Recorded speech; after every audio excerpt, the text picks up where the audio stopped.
97.5 The Fanatic and 97.5 The... Morning, everybody. Thanks for joining us on this yucky, dreary, rainy Tuesday. But I just talked to John Kincade, who is in tight with a lot of the meteorologists around here, because I brought up, Phillies no-go tonight. He said, no, it's supposed to clear up.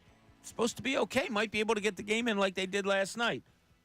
Hopefully it's different results from last night, but looks like they might be able to get the game in tonight. So here's hoping tomorrow afternoon for the business person special.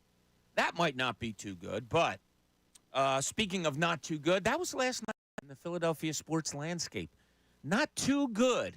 And Ray, good morning to you. How are you? I'd be a lot better if I saw a win last night at Citizens Bank Park. Yes, you were down there, and so from what you were describing, it sounded like to me you don't sit in your seat all that much. It's more of a walking around, maybe Ashburn Alley and stuff, or what do you do? It depends on the night. I knew too many people at the ballpark yesterday to just be seated around, so I was walking around, making around, saying hi to people, and then I felt really good about it for a couple innings. And then I was subjecting my friends to just the absolute worst of watching a baseball game with me, because I was like, "Yep, we're in trouble." Like, no, it's fine.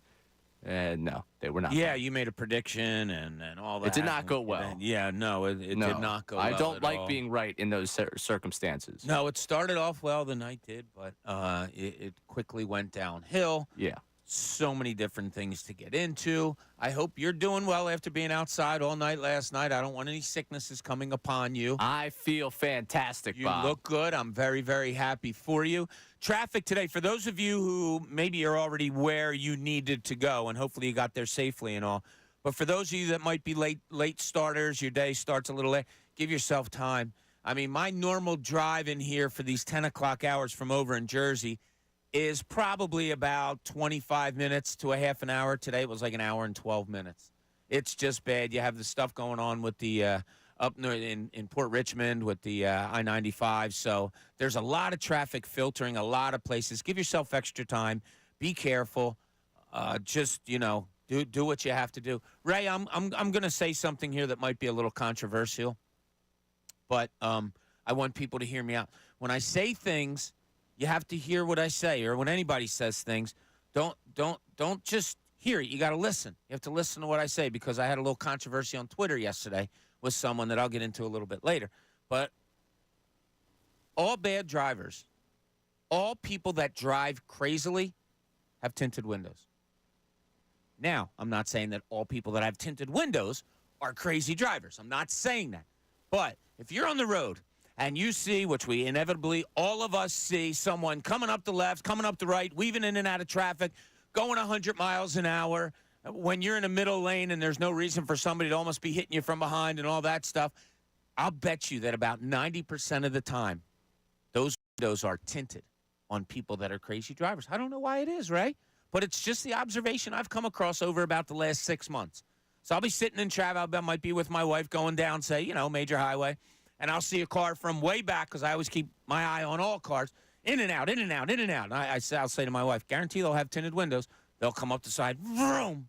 There it is, tinted windows all the time. So if you do have tinted windows, there's no reason that you have to be a crazy driver. And all you good drivers that have tinted windows, we love you. But I don't know, for some reason, once somebody gets the tinted windows, they feel like 100 miles an hour is the speed they have to go. I don't know. Did I get a chance to show you the new feature to my car? You're going to get them put on today, that's for sure. All right, let's get into it. Let's take a look at what happened around the city and the world of sports yesterday. Now, the front page. The stories everyone's talking about. 97.5, The Fanatic. Raymond, where do we start? All right, let's try for a little bit of good news to begin with. Maybe. Your 76ers. Yesterday, we talked on these airwaves after a Woj bomb said that Joel Embiid will be playing at some point this week. We were thinking tonight would be the night. We were told that there was going to be an injury report given later in the day. Well, it was right before we got off the air, and it was that Joel Embiid is listed as out tonight. Now, that was yesterday. Tyrese Maxey was also listed as questionable with his hip injury. That was yesterday. Sixers have a shoot-around early this morning. They're down there right about now. Whether that changes or not, I don't know. They had off yesterday. Probably did some workouts. Embiid was probably in the practice facility getting some things done. But maybe he'll go through shoot around this morning. Maybe there will be an update on that. I would find it a little hard to believe that he would be out yesterday and then maybe in today. So maybe the debut for him coming back from the injury might be held off until Thursday night. But we will see for that. Last night, not a good night for the Sixers again, as the Indiana Pacers won. The Orlando Magic won. So the Sixers find themselves in the 8th seed with a 40-35 record. They are 1.5 games behind the Heat, 2.5 games behind the Pacers. It just seems to me that 8th slot is somewhere where they got to get comfortable, see how it's going to play out the rest of the season. John brought up this morning about them winning 6 of their last 7, and I don't know. I don't know if I see that coming on. But all you can do is go out there and play, try to win some games, and see where you fall. They will be at least in the play-in tournament, probably most likely in the play-in tournament. So you have that to look forward to. Let's go to your Philadelphia Flyers. Well, they lost 4-3 in overtime to the Islanders. Morgan Frost giveth, and Morgan Frost taketh away. If you didn't see it, Morgan Frost with a great effort. 9 seconds to go, scores a goal to tie the game at 3. They go to overtime, 3-on-3, as you know. And the Flyers just looked like they were skating in mush, and I know they were going back and trying to set up and all that. But Morgan Frost kind of nonchalantly tries to take a pass off his stick, creates a 2-on-1. Boom, goal by the Islanders. Ivan Fedotov, really good last night, I thought. It looked pretty good, looked comfortable, all of that. I thought it was overstated a little bit on the broadcast. There was one time, I don't know, for those of you that were watching, I was back and forth with everything, but for those of you who were watching it, there was a play where the Islanders dumped it in on a power play. Fedotov gets the puck, stops it, and then shoots it out of the zone, shoots it down the ice. My God, you would have thought he created hockey. The way that, I think it was Brian Boucher, and I was laughing, nothing against Brian. I was laughing. Oh, my God, did you see that? It was, and he grabbed it. What? Stick handle? The guy's 6'7". He's probably got some power on him. He stopped the puck and shot it down the ice. I didn't think it was all that spectacular, but I'm glad. Maybe there's more to it because Boucher knows way more about hockey and especially goaltending than I ever will. So they brought him, John Torella brought him in for Urson after the first period.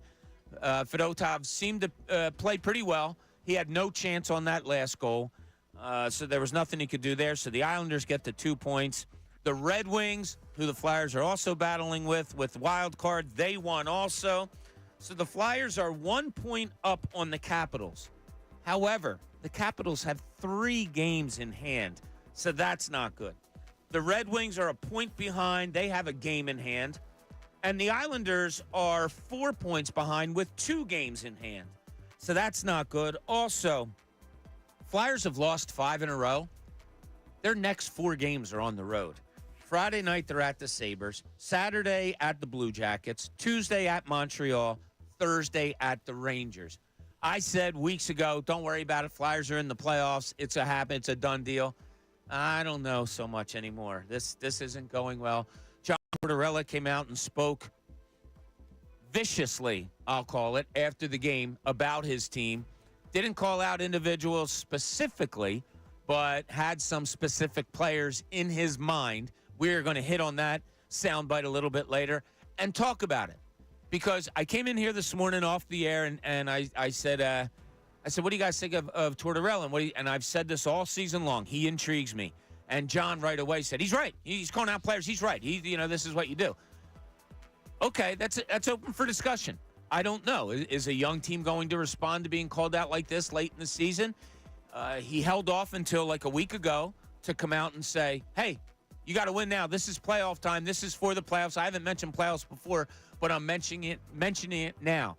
John Tortorella has a great past, as John Kincade laid out earlier. It doesn't mean he's always right. And I wonder what people think about the way he's handling this team right now. Maybe he is totally right. I don't know, but there is questions to be asked and maybe opinions to be brought out on that.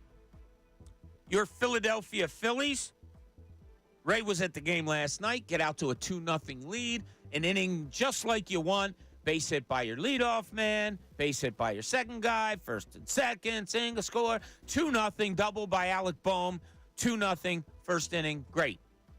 Couldn't hold it. Christopher Sanchez pitched well. Gets into a little bit of trouble. They bring in Hoffman. He gets beaten up.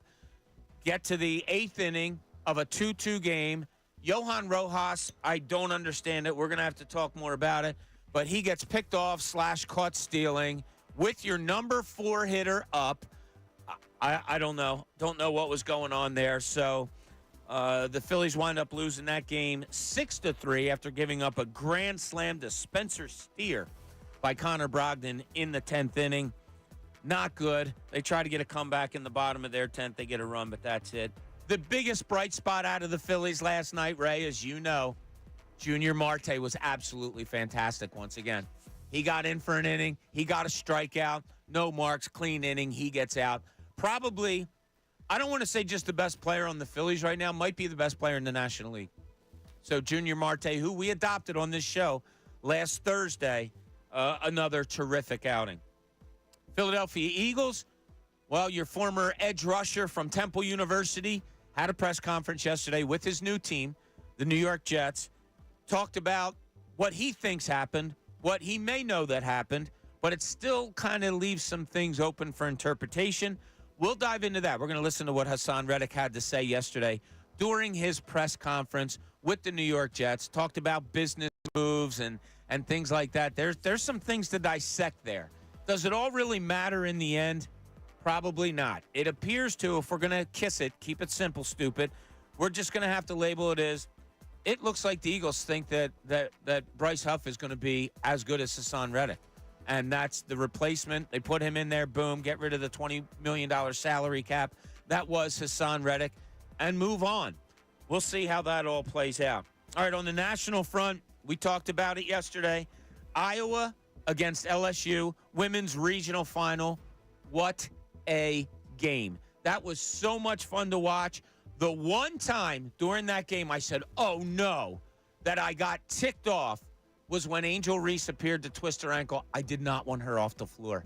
I want to see all the best players on the floor. It was a shame. She was laboring. Like, if you watched her run up and down the court, I don't think it was all that bad, but it was hindering her, which was a shame.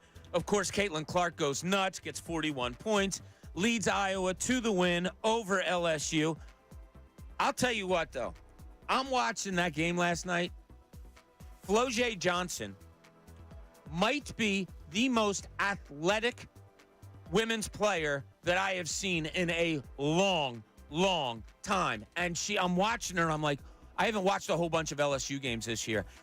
Oh, my God, is she athletic. And she's only a sophomore. And as you watch her play the game, at least in my eyes, I watch her and I say, God, is she good? And she's only going to get better. She just looks like that kind of player that is just going to get more athletic and going to get stronger and faster and better. She is somebody that I can't wait to watch in the future. In the second game, UConn over USC. Paige Beakers for UConn goes for 28 points, 10 rebounds, 6 assists, 3 steals, 2 blocks. Really good game. Gino Auriemma, again, going to another Final Four. Juju Watkins, star player for USC, 29 points, but a real tough shooting night for her. Connecticut did a really good job of concentrating on her defensively.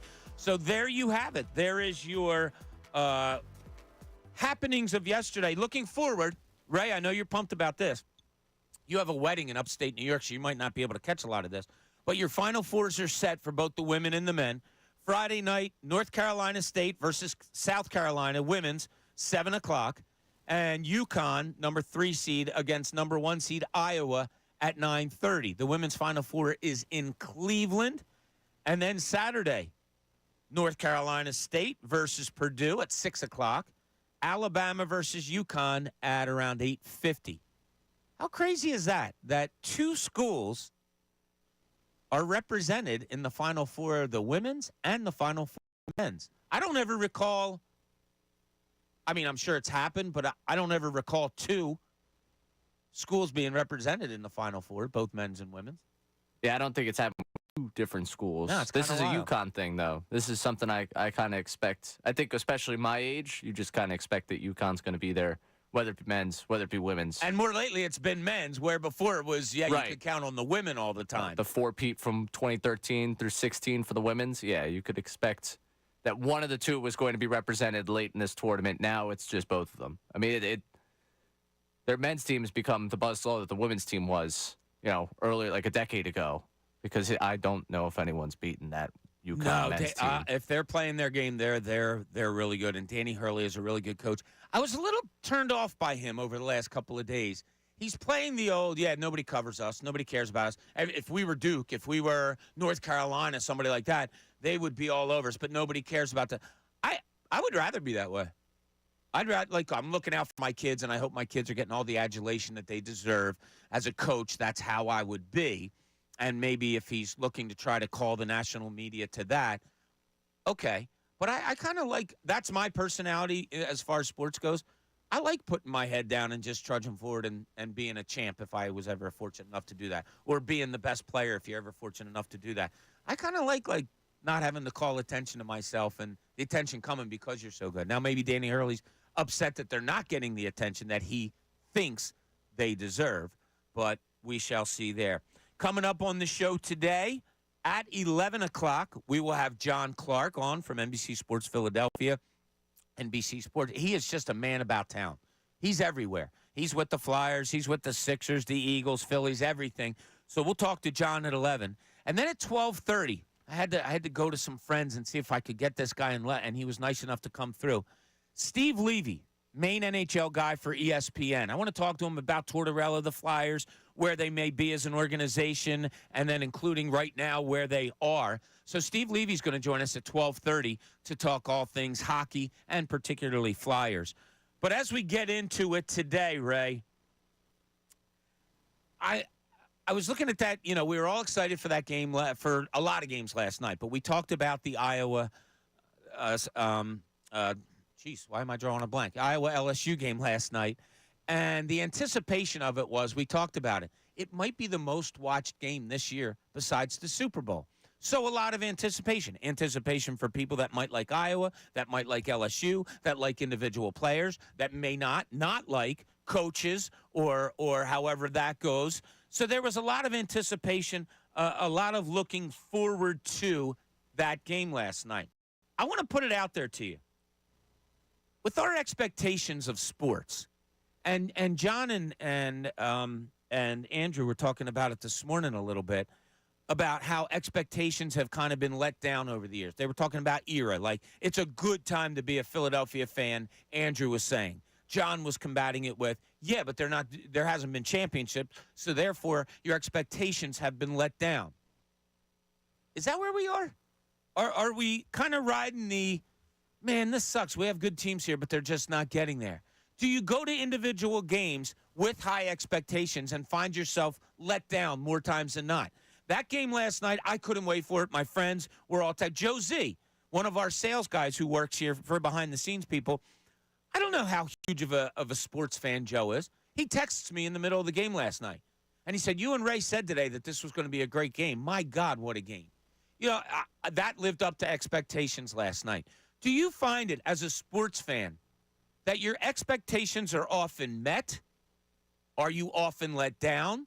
Or do you not go in with expectations? Do you kind of just go, I'm going to watch this season, see how it plays out. I'll get hyped if it's great. I'll remain calm if it's not.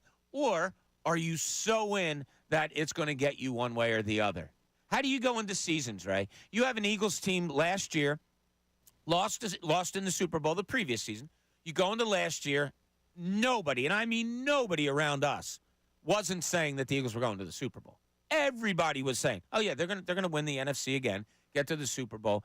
So that season happens. It's devastating, I would say. Would you come away saying, that's devastating, I'm so beat up by it, my high expectations weren't met, therefore it's a failure of a season? Or do you kind of even keel it and be like, yeah, it was another season, I hope they would, but there's always next season? I struggle getting over some of the losses, but despite not getting over some of those losses, I try not to let it curb the enjoyment of the entire season. if that makes any sense to you. Like, Sure. that Super Bowl, I don't know if I'll ever really get over the fact that they lost that Super Bowl. Okay. But that I'm season sorry. itself, I'm not going to tell you it's a bad time to be a sports fan because, you know, the expectation of winning that Super Bowl, especially that season going into the year, I didn't say, oh, I expect them to win the Super Bowl. Expect them to be better, but them finding their way to the Super Bowl was a lot of fun. Them being good that season was a lot of fun. I'll put my twist on it, and this is where the conversation that I wanted it to go. Great point. You were so excited they got to the Super Bowl. The expectation that day, Super Bowl, yes, here we go. They lost a great game. I think a lot more people, surprisingly, even to themselves, came away from that game and said, okay, that was a great game.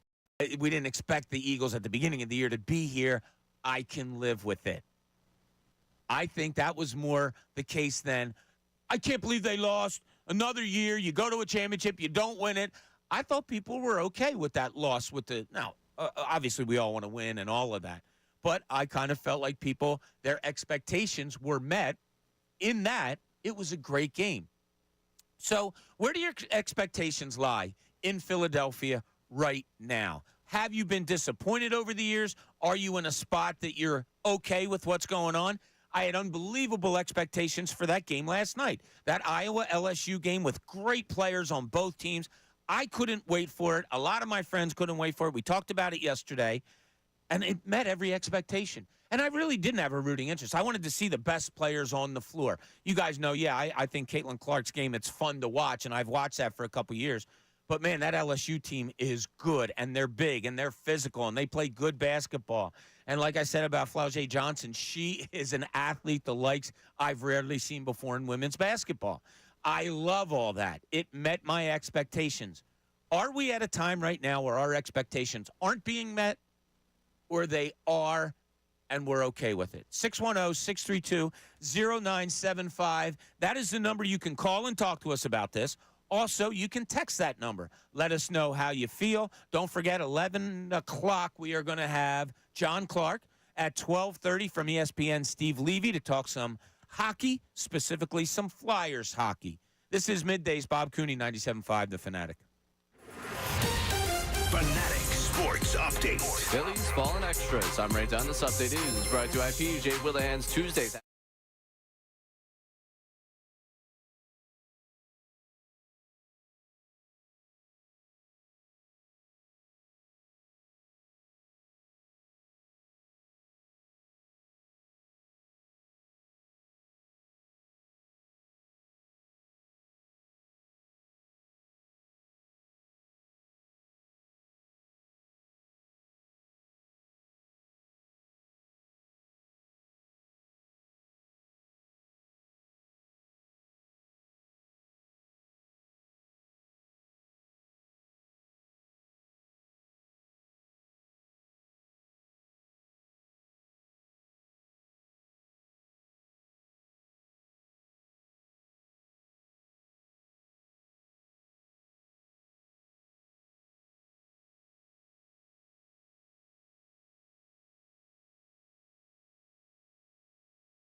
for being with us this ugly Tuesday morning as we talk about a night that wasn't all that great in the Philadelphia sports scene for certain. But I wanted to bring up to you, and I wrote this out last night while I was getting ready to watch that Iowa LSU game that I was so excited for because great basketball players, just athleticism, all of it. So my expectations were really high for that game. Couldn't wait. Watched the Phillies at 6:40, turn on the Flyers at 7, had the women's game going at 7:15, so it was a night where you're kind of all over the place. But my main interest, I was watching the Phillies on my phone. I had the Flyers on one TV and the women's game on another. So my main interest went to that women's game. It met my expectations. I didn't care who won or lost. I just thought I was going to see some really good basketball by some really good basketball players, and it met my expectations. I was satisfied. Although you didn't see it, right, because you were at the Phillies game. The last minute of that game, I almost wanted to call the NCAA and say, can you put in a rule that says, like, if a team's down by 10 points with 11 seconds to go and they make a layup to cut it to 10, they don't have to call timeout because there's no way they're coming back. I mean, that game lasted forever for the last minute and a half, but it met my expectations. Ray, I'll go to you on this. We know what the last few years, and this kind of, I wrote this out last night, so I'm not piggybacking all the way off of what John and one of the sections that John and Andrew hit on this morning. But over the last few years, you've had the Eagles go to a Super Bowl, be really good. You had some downside, but in 17, they won the Super Bowl. I would label it the last 10 years really good for the Eagles. For the 76ers, you went through the process. You came out of it. They've been averaging 50-plus wins, which is very good in the NBA, over like the last 7 years. Expectations before the season are always good. We know what happens towards the end. Flyers, nothing. You don't have anything. So they're not letting you down expectation-wise. Now they bring in new management, have a new philosophy, admit that it's a rebuild. I think we have to be happy with what's going on there. And then you go to the Phillies, and there has been, wow, all of a sudden in 2022, unexpected, get to the series, last year what it was, this year expectations. So has the sports landscape for you, Ray, met expectations, or has it made you feeling bad because it hasn't reached your expectations? At a major market, my expectations are that I'll have multiple teams competing for championships at the same time, and I think that's been met. Okay. Like, ultimately, yes, I would love to say that we've won multiple championships over the last couple of years, and, you know, we've been parade after parade. You know, we have just done so much winning. It's been awesome. Yeah, and we haven't had that in terms of championships, but my expectation as a major market is to be competing for championships in multiple sports over multiple years. And that's what they've been doing. I can't say that they haven't been. You know, even, you know, with the Phillies and the Eagles getting to, the series, getting to the Super Bowl. Okay, those are great. Even the Sixers, they haven't broke through that second-round ceiling, but I know there's the negative perception on the whole thing. They have one of the best players in the sport, and they've had every opportunity to compete. You know, for people that say, well, they've blown these opportunities. Well, yeah, they've blown those opportunities. They put themselves in those opportunities. Like that's how that happens, because they were good enough to be. You believe they were good enough to go do it if you say that they blew that opportunity. Right. So unless your expectations are championship this year, every year, I think you're at a good time right now. I really do. I think this is a pretty good time for Philadelphia sports. So where do you stand on it all? Are your expectations being met? Even further on that, what are your expectations? Like, you go into a season, obviously we look at the team, we see how they're built. Do you usually hype the expectations a little higher than they should be? Do you go and even get? Because Pat and I argued about this a lot. Eagles would lose a game, and he'd come in here doing sports talk radio and say, I don't even want to talk about it today. I'd be like, well, Pat, it's our job, and you're 34 years old. You can't be this heartbroken over an Eagles loss on a Sunday. And he's like, yes, I can. And I respect that. I haven't been that way for a long time, and I've told the story before on the morning show for those who didn't hear it. I was 17 years old. We had off of basketball practice in high school on a Sunday. The Eagles were playing the Cowboys. I had the guys from my basketball team come over and watch the Eagles-Cowboys game. So we're all sitting there, and those, everybody living and dying with every play. And I literally stepped back and watched and said, how does this really affect my life? Like, if they win, great, everything's cool, but I'm still going to go to practice tomorrow, and our coach is going to run us into the ground because we didn't have practice today. That's what he did. My girlfriend at the time is still going to be mad at me because I spent the day with the guys, whether the Eagles win or lose or not. I'm going to fail probably 2 tests tomorrow because I'm standing here watching the Eagles game with my friends, and I'm not going to study later. How does it really affect me? I'll never forget it. It was like an epiphany. I started watching sports a little differently. Yes, was I still the raging fan? Of course I was. I wouldn't have all this memory of Philadelphia sports unless I was. And then, of course, I go into a profession where you have to be neutral. You can't be a root. You can't have roots if you're doing your job correctly. So I can watch a game, see a loss by a team that I wanted to win, I was hoping would win. It would be better for the station to win. But I can be objective about it the next day. I can be okay. Maybe I'm different. Or maybe that's how your expectations are. You hope. If it doesn't happen, you're okay with it. Who knows? I mean, it's just such a different way of looking at different things. Jay in West Philly wants to talk about it a little bit. Jay, you're on 97.5 The Fanatic. What's going on, buddy? Hey, not much, BC. How you feeling today? Feeling great. Look, those college games last night, those women's games are crazy. Like, now, what's the difference with them? Like, do they have to wait a couple years to come out? Because those kids might be able to help the WNBA. Yeah, no, Caitlin Clark is coming out, even though she has a year of eligibility left. Right. Angel right. Reese was still up in the air when she left the court last night. She has another year. She could come back. She hasn't announced yet.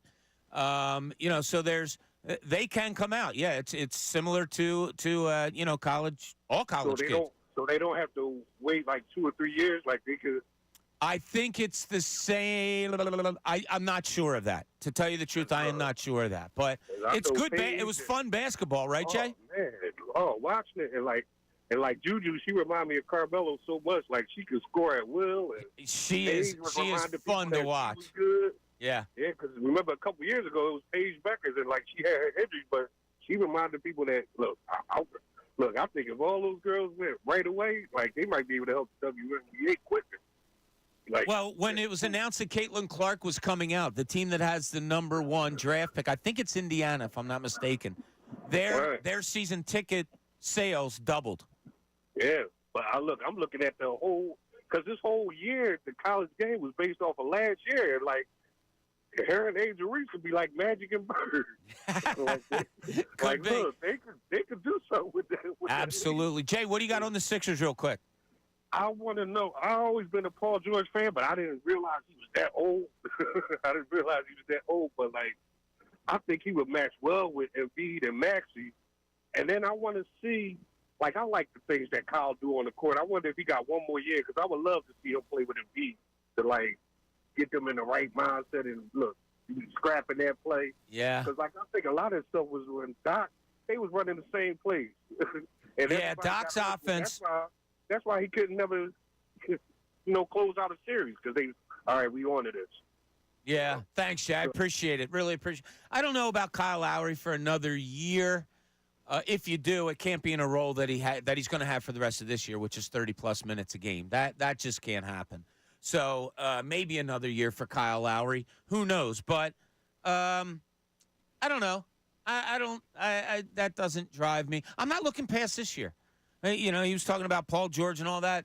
You have a chance that Joel Embiid might be on the floor tonight. Now, as I mentioned early in the show, the 1:30 injury report yesterday, Keith Pompey tweeted out right as we were leaving the show, so we didn't get a chance to talk about it, was that Joel Embiid is listed as out tonight against the Oklahoma City Thunder. Tyrese Maxey is questionable with a hip injury, so maybe you see neither one of them tonight. Sixers had shoot-around this morning, early today, like 10 o'clock down at the Wells Fargo Center. So reporters will be there. Nick Nurse will be questioned on it. There might be some answers in a little bit. We might see some tweets of people that are down there to see what's going on. But I don't want to look past the here and now, and I am intrigued. I am interested in what happens if Joel Embiid comes back with this group that he hasn't really played with. Let's not forget, he barely played with Kelly Oubre. And Kelly Oubre has been really, really good lately. He's barely played with him. He hasn't played with Buddy Hield. He hasn't played with Kyle Lowry. He hasn't played with Cam Payne. And we were going over different lineups yesterday on the show of Ray had a, how did you label it again? Radical. A radical idea of not starting Tobias Harris and having him come off the bench and having Nick Batum start at that 4 spot and be teamed up with Joel Embiid in the starting unit. So tonight some questions will start to get answered, maybe. I mean, if you don't have either Maxey or Embiid, they really don't. Or it could be when they go on the road and play the Miami Heat on Thursday night. I would find it, I don't know how this hit you, Ray. I would find it surprising if Embiid started this comeback on the road. I thought for sure they would have it and do it at home, and I thought for sure it would be tonight. I would also find that kind of strange. I don't know why they'd start him down there and not up here. But hey, I don't know if they want the response of, okay, how you're feeling while you're in someone else's city.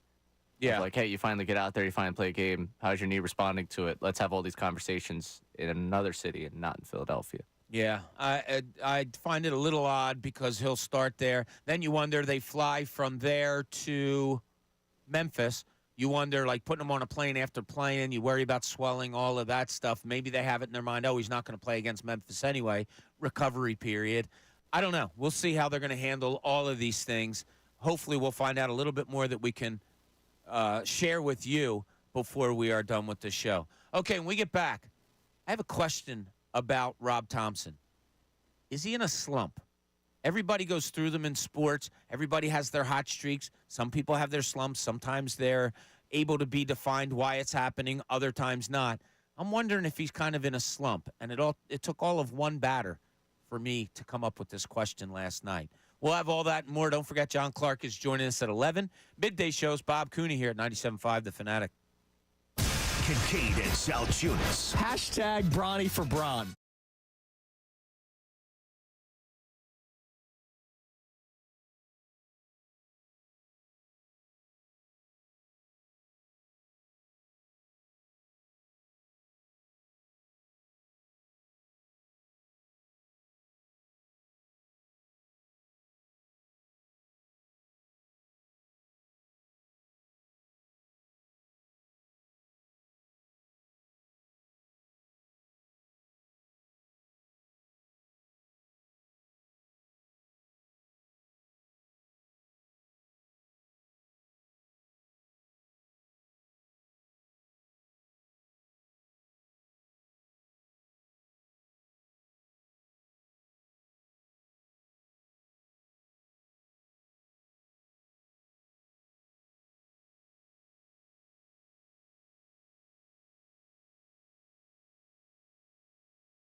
PinballMachines.com.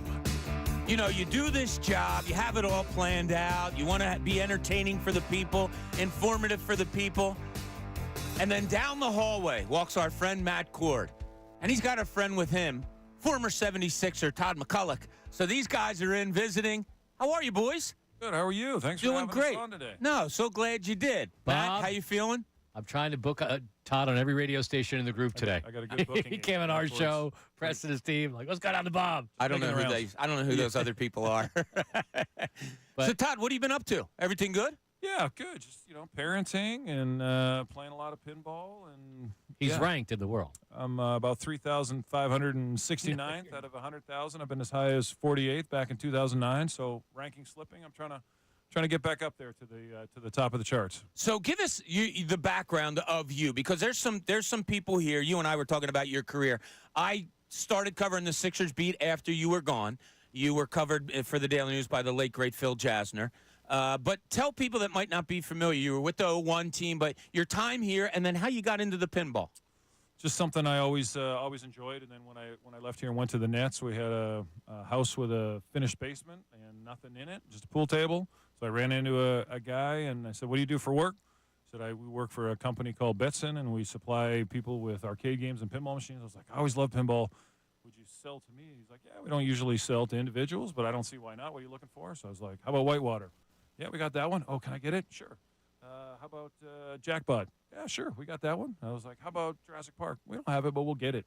So next thing you know, 3 pinball machines get delivered, and then I thought something was wrong. I would get back from practice. At this time, no kids. There's no study table, so I got time on my hands, and all I want to do is just come home from practice and play pinball, and I thought something was wrong with me. And then I met some other people that are into competitive pinball, and then all of a sudden I was able to sort of channel some of my competitiveness into a fun game. So it doesn't fill the void of the NBA, of course, but it gives me something to shoot for, to strive for, to practice, to improve, and you can see it in the data. You can see the numbers. Ask him how many pinball machines he has.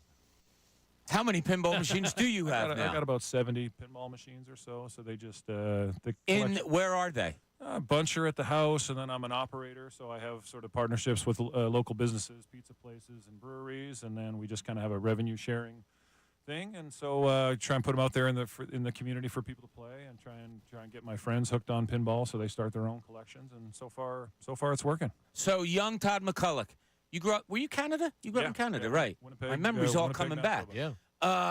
Was pinball big when you were little? Yeah, it was everywhere I wanted to be. The bowling alley had pinball, 7-Elevens when I was getting a Slurpee had them. The roller skating rink had them. So everywhere leisure that I wanted to be, and of course there were arcades. And it was the 80s, and Winnipeg's cold outside, so I was inside in an arcade. So everywhere I wanted to be, and if I had a few quarters in my pocket, I was seeking out a pinball machine, and nothing has really changed. So That's wild. We were talking earlier about the 01 team Yeah. because it's the last time the Sixers have gotten past the second round. You, of course, were on that team. Aaron McKee on that team. You're going to meet up with him later on today. What's some memories that you have of that? I mean, we know it was the Iverson MVP, Larry Brown Coach of the Year, Aaron Sixth Man of the Year. But what would maybe something different about that team that maybe some people don't know? Well, I think it was just the quality of the people. At the University of Washington, everyone has a different collegiate experience, but it kind of seemed like we were all in it together. And I thought, I'm looking forward to the next chapter. I'm lucky enough to play in the NBA, but it's going to be different. We're not going to be a family. My concept was everyone's going to be out for themselves. They're going to be out for a shoe deal or this, and they're going to be out for a new contract. And I'm not going to be on a real team was my concept. And I get here and I was like, and I meet Eric Snow, and I meet Iverson, and I meet Aaron McKee, and Theo Ratliff, and Nazir Mohammed, and Tyrone Hill. I'm like, these guys are great. I was like, I had no idea that the NBA could be like this, and this is my only experience, and I thought, so this is what it must be like for everybody. And then Eric Snow said, look, I've been other places that always like this. All right, so we have a great core guys. We have guys that are willing to do what it takes to play their roles, and we can go far. So let's not waste this. And I just assumed like, oh, this is how every NBA team is. Like, no, this is special, and let's not waste it. And so, I get here and I don't have a car yet, and so Theo Ratliff is nice enough he's given me rides to the airport and road trips. And after like the third road trip, he's like, Todd, am I just going to drive you around all year? Are you going to spend a little bit of that money and buy a car? I'm like, oh, I don't need to buy a car. My dad's going to be bringing my car out. He's like, I don't care what it is, but some of the guys on the team might. What is it? I go, it was my grandmother's car, and she bequeathed it to me, and it's a 1990 Toyota Corolla. And he's like, I could care less, but these guys will murder you. They're coming in with a Corolla. So do yourself a favor and get something. So I got a $37,000 Dodge Durango. And it was all nice and shiny, and I show up, and George Lynch is like, hey, is that your new ride? I go, yeah. He goes, is it loaded? I go, yes, loaded. I'm thinking air conditioning and leather seats, and he's like, oh, you got flat screens, and you got a PlayStation back? I'm like, no, not NBA player loaded, normal person loaded, power steering, power windows. A guy from Canada loaded, yeah. Yeah. And they asked me in the draft, they're like, what are you gonna first buy? And I was like, I'm gonna buy some waders. What do you mean? I want to go fly fishing. I want some hip waders. I'm like, that's the first time we've heard that answer from an NBA prospect. If you don't know, Todd is kind of a down-to-earth guy. Yeah. So you got to love he's wearing the flip-flops in here today, all of that. Seattle style. That's right. He's one of us. Well, But, Matt. Karen Friscona, about how she referred to you as? I think she said, like, yeah, Todd's nice. Like, not even by NBA standards, just so, like, by normal people's standards. People don't realize that there's, and Right. You've been around a lot. We've all been around a lot of NBA players. There is a lot of normalcy, too. Like sitting around before a game, after a practice, and shooting the bull in the locker room. I always refer to this. Some of the best stories, we all go back to high school. It's just normal stuff. You guys are NBA players. You're making millions of dollars. But when you're telling stories, it's as normal as can be. And that's who you are, and that's why I think the fans related to you, other players on that team. Matt, that 01 team, 38 straight days on the front page of the Daily News. Never will be broken again, right? Never will happen. Yeah. What do you remember about that team specifically? AI. Just how amazing he was. And they were hurt. Like by the end of the finals, A walking wound. Aaron was hurt, Eric was hurt, Lynch was hurt. I'm sure Jermaine Kemba Jones was a starter in the finals, and so was Raja Bell. Yeah, like Raja hit a big shot. Yeah, Played good D. Yeah. but and then Pat Croce, he's repelling from the ceiling, during game 2. Like, that's our owner. Here he comes. Like, no one else had that going on. No. And then that series too, when Destiny Child came out and everyone booed him. And They had a Lakers shirt on, right? Yeah. And then the next game was Sugar Ray, and he thought he was going to get booed, Mark McGrath. So Pat had to introduce, this is my boy, Mark McGrath. Be nice. He's great. And like that's how bad, that's how passionate Philadelphia was. Like, we're going to boo this guy too. But yeah, I thought, because I was rather new at the time, I'm like, oh, this will be fun next year too. And like, it never hasn't happened again. You just think you're always going to make it to the finals. I mean, it was the middle of June and we're still playing basketball. It's been a while. U2's doing 2 concerts in between games, and Bono's out there with a 6th. You met Bono. I heard that earlier today. In the, they're getting ready to go on stage, and we take a photo, and I'm starstruck because I'm standing right next to U2, who's my favorite band, my wife Janet's favorite band. So I feel like I have to say something, and so I don't know what to say. So I say to Bono, you guys were great last night. And he's like, oh, you came to the show. Thanks for the support. I go, no, you guys, it's no problem. You guys are awesome. So now I don't know what to say. So he says to me, we're good luck for you guys. During game 1 of the NBA Finals, which is the only one that we won, the halftime entertainment was a U2 concert being played in Boston, piped into the Jumbotron at Staples Center. Oh, how about that? And then he made the association that, 2 days later, game 2, they didn't play, we didn't win. He goes, we're good luck for you guys. And so as he goes to go on stage, I'm like, okay, Bono, you keep playing and we'll keep winning, okay? And he's like, all right, man. I'm like, this is what I come up with when I meet Bono? I'm such a freaking idiot. You keep playing and we'll keep winning because I don't know what I'm saying, but I'm talking to Bono. Bono's like, you got it, Todd. Anything for in you, my head. buddy. Yeah, In my exactly. Edge came over and gave you a chest bump. That's Oh, a great God. picture, though. Yeah, that was That was a good moment. That's pretty cool. Well, Todd, listen, and you too, Matt, thank Yeah. you for joining us and saying hi. Always love to see some Sixers alumni. Hope everything goes well in the pinball playing. Matt, hope you recover. And Todd will be at the game doing something very important before tip-off. Will it be one of those? Not saying. Could be. It's not Raja Bell, but it's a bell, I'll bet you. So, all right, He's guys. giving me 4 paragraphs to introduce him. In 2nd grade, he won the spelling bee contest. I appreciate you guys stopping by. Thank you. Hope the rest of the week is good for you. And try to stay dry. I will. Thank you. All right, I'm guys. used to the Thank rain. you so much. When we get back here, we got John Clark joining us, going to talk all thing Philly sports. Later on, 12:30, we have Steve Levy from ESPN. Make sure you check him out. This is Middays. Bob Cooney, 97.5 The Fanatic. Fanatics Sports Update. Phillies lose late. I'm Ray Dunn. This update is brought to you by Wendy's Classic Hamburgers. Check the Wendy's app for crazy burger deals.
Everybody's having a good Tuesday morning. We appreciate you joining us. Want to remind you that the 10 o'clock hour, it was brought to you by Window Nation. Take advantage of Window Nation's 50% off sale on all style windows. Plus, make no down payment with no payments and no interest for 12 full months. Call 866-90-NATION or visit windownation.com. Always nice to get a guest to come down the hallway, Ray, right? Oh, yeah, always nice. Yeah, Todd was always described to me, and I wasn't primarily covering the team then, but I would go and help Phil Jazz, not help Phil Jazz, but be a second or a third or a fourth to the other people covering some stuff. So I did know of Todd. I probably interviewed him a couple of times. Always known as one of the nicest, most down-to-earth individuals you'll ever meet from a professional athlete. So I like how Matt described it. Doesn't matter. He's an athlete. He's just a normal guy anyway, just a down-to-earth guy anyway. So we appreciate Todd MacCulloch joining us. And now, on the Comcast Business Hotline, we are joined by man about town and fellow Springsteen fan, John Clark. John, thanks for joining us today. How you doing?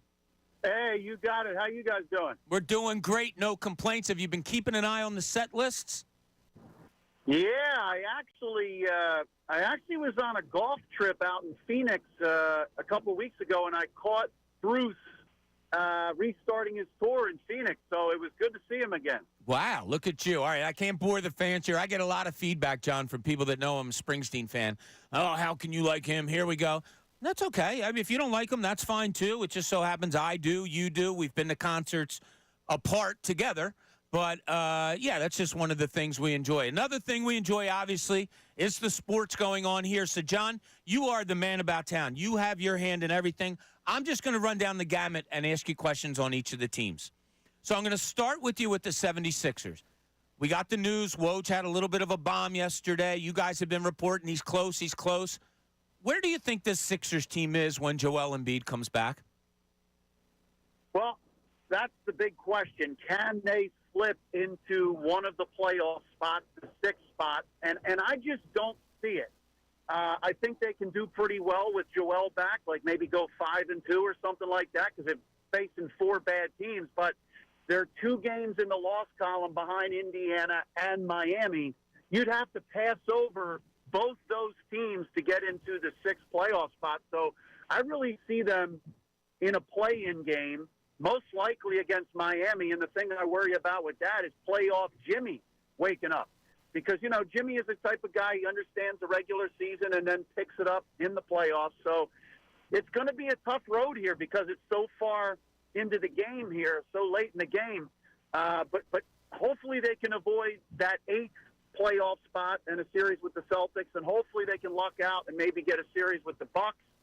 And, I don't know, Bob. I think Joel gives them a lot of hope, but I just don't see them able to go very far because of where they are in the seedings right now. How do you like this team now that will surround him? We haven't really seen it. Kelly Oubre has only played a handful or so games with Joel Embiid. He hasn't played with Kyle Lowry, hasn't played with Buddy Hield or Campaign.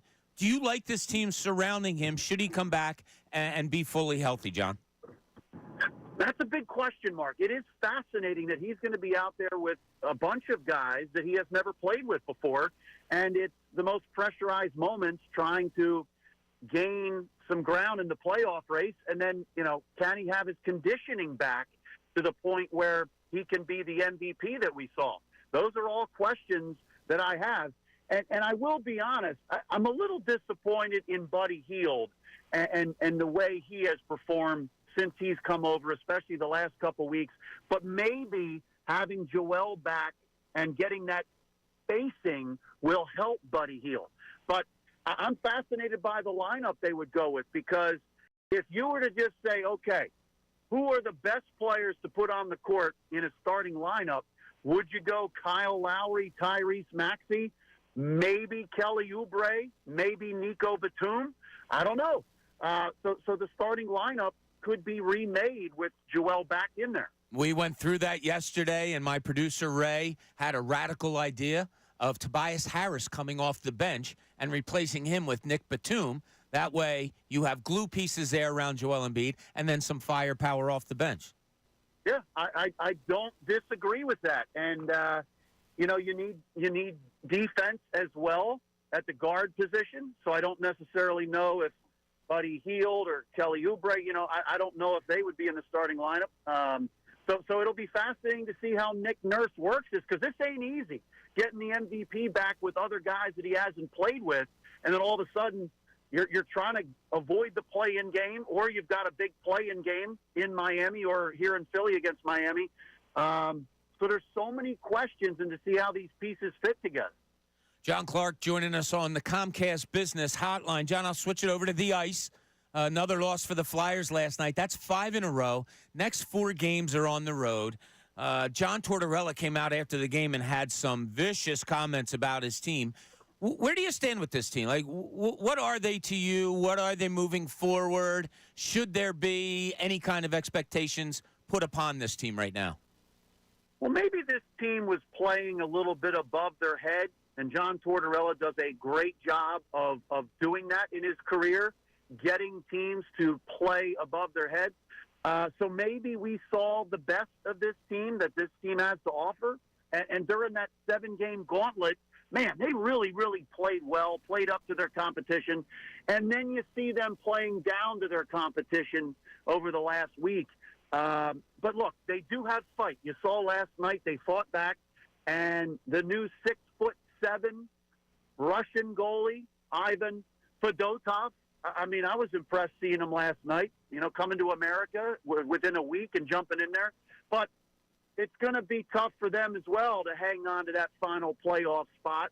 Maybe they can. I'm not expecting them to win in the playoffs. The eye is continuously on the rebuild, and you have seen some younger players step up here, and these younger players are guys that are going to be the building blocks for the Flyers' future. So I think maybe they were playing a little above their heads, and maybe they're coming back down to earth a little bit. But I like the growth that I'm seeing overall from some of the younger players. I've labeled John Tortorella this season as intriguing to me. I think maybe I understand what he's doing a little bit better because I was around the process with the Sixers. I think some of the things he does, while questionable, are intriguing. What has been your kind of takeaway from the head coach this season? Yeah, that's a great comparison because, Brett Brown with the process, they lauded how Brett was always positive and always getting the young players in the right frame of mind. Sometimes, hey, look, I think Torts gets the best out of all the guys, and the benchings are obviously a message sent. And then you see some guys come back and play better and understand their responsibilities after being benched. But I wonder about last night, especially with some young guys saying it was an embarrassment to the Flyers organization and saying that some of the players were soft. You have to wonder how some young guys take it. Now, maybe Torts is right. Maybe you find out about their mental toughness in these situations, and if they aren't mentally tough enough and they can't take John Tortorella's words after the game, then they're not cut out for this, or they learn that they have to play through this adversity and Torts' words and stuff like that. So maybe he's just trying to build their mental toughness. But sometimes, like last night, I was like, wow, that's a little strong. I agree. And that's the way I've been coming away from most of his things. While last night, and I came in here this morning and said it to John Kincade, I don't know about that. There's questions about that. And John's like, no, he knows what he's doing. I agree. He probably knows what he's doing, and this is his style. But he's not one that can't make mistakes. And like you said, last night surprised you. It surprised me. Maybe it was a mistake, or maybe it was something that he knows this team through and through, and that's what they needed last night.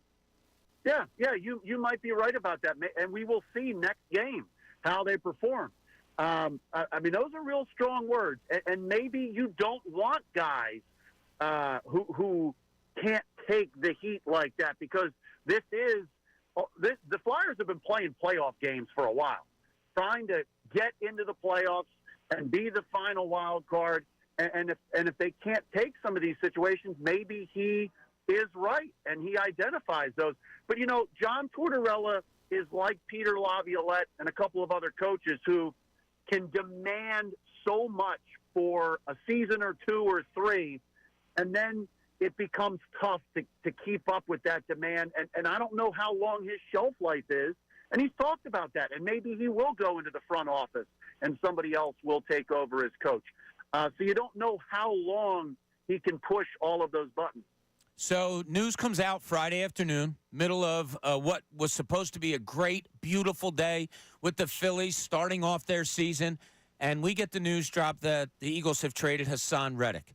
Your reaction to it, John, either knowing what you know or just as a fan looking at the team, an observer of the team, what were your thoughts on that? Wow, I'm really disappointed. And, you know, in the NFL, when you have good players or great players, you don't trade them away. So this is a rare situation. But, you know, we have seen over the years that the Eagles get younger, and they understand getting rid of a guy a year earlier rather than a year too late. And, you know, when they signed Bryce Huff, I said, interesting. Okay, that is basically Hassan Reddick's position. Now, the question is, will Bryce Huff be able to play more snaps and be just as effective and productive as Hassan Reddick? And will Nolan Smith be able to step up in his second year and be as productive? This is a gamble by the Eagles. Now, we don't know. Hassan Reddick obviously wanted more money, and a lot more money from what I'm told, and the Eagles just couldn't make that work, and they couldn't make it happen. So then at that point, is Hassan Reddick going to come back and play under the final year of his deal and be a good teammate, be good for the organization, or will he hold out? We don't have the answers to that. So is it because of his age? Did they see a decline combined with, okay, this is already an uncomfortable situation because he wanted a new contract going into this past season. So I think they just made a decision. Let's get younger at that position with Bryce Huff. Josh Sweat, he's going to have to show something because he was invisible the last half of the season, just like Hassan last year. So this is a big gamble. I'm disappointed because I think Hassan is a very, very good player, and I'm not in the business of trading away good players. John Clark joining us on the Comcast Business Hotline. Last thing I'll leave you with, John, the Phillies are 1-3. Is it time to blow it up? Is it time to be all upset? Is this team overrated? Where are you seriously with the Phillies right now and what's going on? We all got to relax. Like the NFL, 17-game season, 10 Phillies games is like one Eagles game. So we all got to relax. They started off 0-4 last year. They got dominated in Texas. They start off slow. They haven't been able to solve it. I don't get it. But they are so talented. And eventually, these guys will get going. Bryce Harper's going to get going. And, you know, the pitching, Aaron Nola, he's going to, for the most part, come out with a quality start almost every time. So we all got to relax. The schedule is going to be pretty easy over the next 3 to 4 weeks. So they're going to be fine. They're going to be right there in the end. And I'm still confused about the slow starts. They tried some new things. They got their main players more at bats towards the end of spring training. They tried to manage the last couple games like regular season games. But, you know, we all have body clocks, Bob. Maybe this group of Phillies, the body clocks just don't turn on for the first couple weeks. I guess June, just like Kyle Schwarber, they don't start hitting until June maybe. Let's hope not, but I totally agree with you. It's so early. I think everything will be fine. John, thanks so much for joining us today. Really appreciate it, and we will be in touch with you down the road. Good seeing you, and we'll see you at Citizens Bank Park in August for a little ball. You got it, buddy. I'll be there. All right, be good, John. Thank you so much. John Clark joining us on the Comcast Business Hotline. I don't know of anybody that is all over town more than John Clark. You know, like when you have a guy that he may have been the alert that I got during the Phillies game on Friday about Hassan Reddick. He'll be the guy that, right there with the other locals about a Joel Embiid situation. He's a good man. Yeah, he's all over town. Yeah, real good. All right, when we get back, I want to talk about this. Is there a chance? Now, Ray, let me ask you real quick before we go break. Can a coach, can a manager, can a front office personnel person, can they get in slumps? Can they have things just not go right for them? Maybe not strictly because of their doing, but maybe it's just that little bad luck of things. We run into it, right? You leave here and you're, oh, damn, I forgot my keys. You got to come back in and get your keys. Then you go to your apartment, you go to get a sandwich. You're like, oh, I forgot to buy peanut butter. Like stupid little things might just add up a little bit. Can that happen in the coaching world, in the managerial world, in the organizational head world? Can that happen, you think? Good. You're not believing it, though. I'm not believing it in the sense of where this conversation's going. I think I do. I think there's a little bad juju following somebody in this city. Some of it I don't think is like really their fault. Some of it totally could have been overlooked and maybe should have been overlooked because it shouldn't have happened. I'll bring that up. I think I'm onto something a little bit here. It might make you guys feel better. Ray, it might make you feel better, even though you already told me you feel great today. But it just could be a little something that you like. 11 o'clock hour, it's brought to you by Golden Nugget Jewelers, where Philly gets engaged. Reminder, Steve Levy will be joining us at 12:30 today from ESPN to talk a lot of hockey. John Torella came out last night. We're going to play the clips of him. He was not happy with his hockey team. All that, a whole lot more. Middays, Bob Cooney, 97.5 The Fanatic. Fanatic Sports Update. Phillies, fallen extras. I'm Ray Dunn.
at keeping up to date on things. We had asked us about what is the rule for players in college, women player in college, going to the WNBA. You looked it up and found it out. And what is it? You have to be turned 22 in the year of the draft. So Angel Reese will turn 22 this year. So that makes her eligible for the draft. And then, of course, you have to renounce the rest of your college eligibility also to get yourself into that draft. Gotcha. And also, one other thing, I was going to read it. I saw it come over my phone when we were talking to John Clark, but I didn't want to interrupt that interview. The Joel Embiid thing today, they had shoot-around this morning. According to Tim Bontemps from ESPN, friend of the show's, Joel Embiid was not at shoot-around this morning, which makes it certainly look like he will not be playing tonight.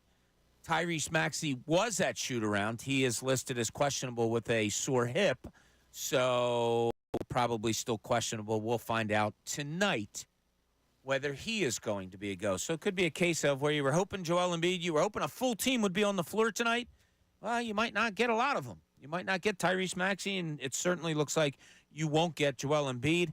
I'm a little surprised that they'll fly him to Miami. You have to look at how that knee looks. They'll fly to Miami. When do they play Miami? Thursday. They'll fly there tomorrow. What's today? Today's Tuesday. Today is Tuesday, right? Rob. I'm sorry. They'll fly tomorrow after they'll have probably a little practice, and then fly down to Miami. Obviously, keeping an eye on that knee. I assume Embiid will work out with the team here tomorrow. Maybe they've made other plans. I've seen this happen before, where they won't work out here, where they'll just fly to Miami and then work out there, keep an eye on the knee while he flies to make sure it doesn't swell, then get in a workout, whatever. It's all up in the air. I've seen it so many different times. John Clark brought up in their last 7 games, if they have Embiid, they could go 5-2. In my mind, and because of the history with the team, my thoughts were, there's no chance he's playing all 7 games. If he doesn't play tomorrow night, tonight, that's down to 6 games. I don't think he's playing all 6 games. I would say maybe 4. They have a back-to-back in there, so you know he's not going to do that.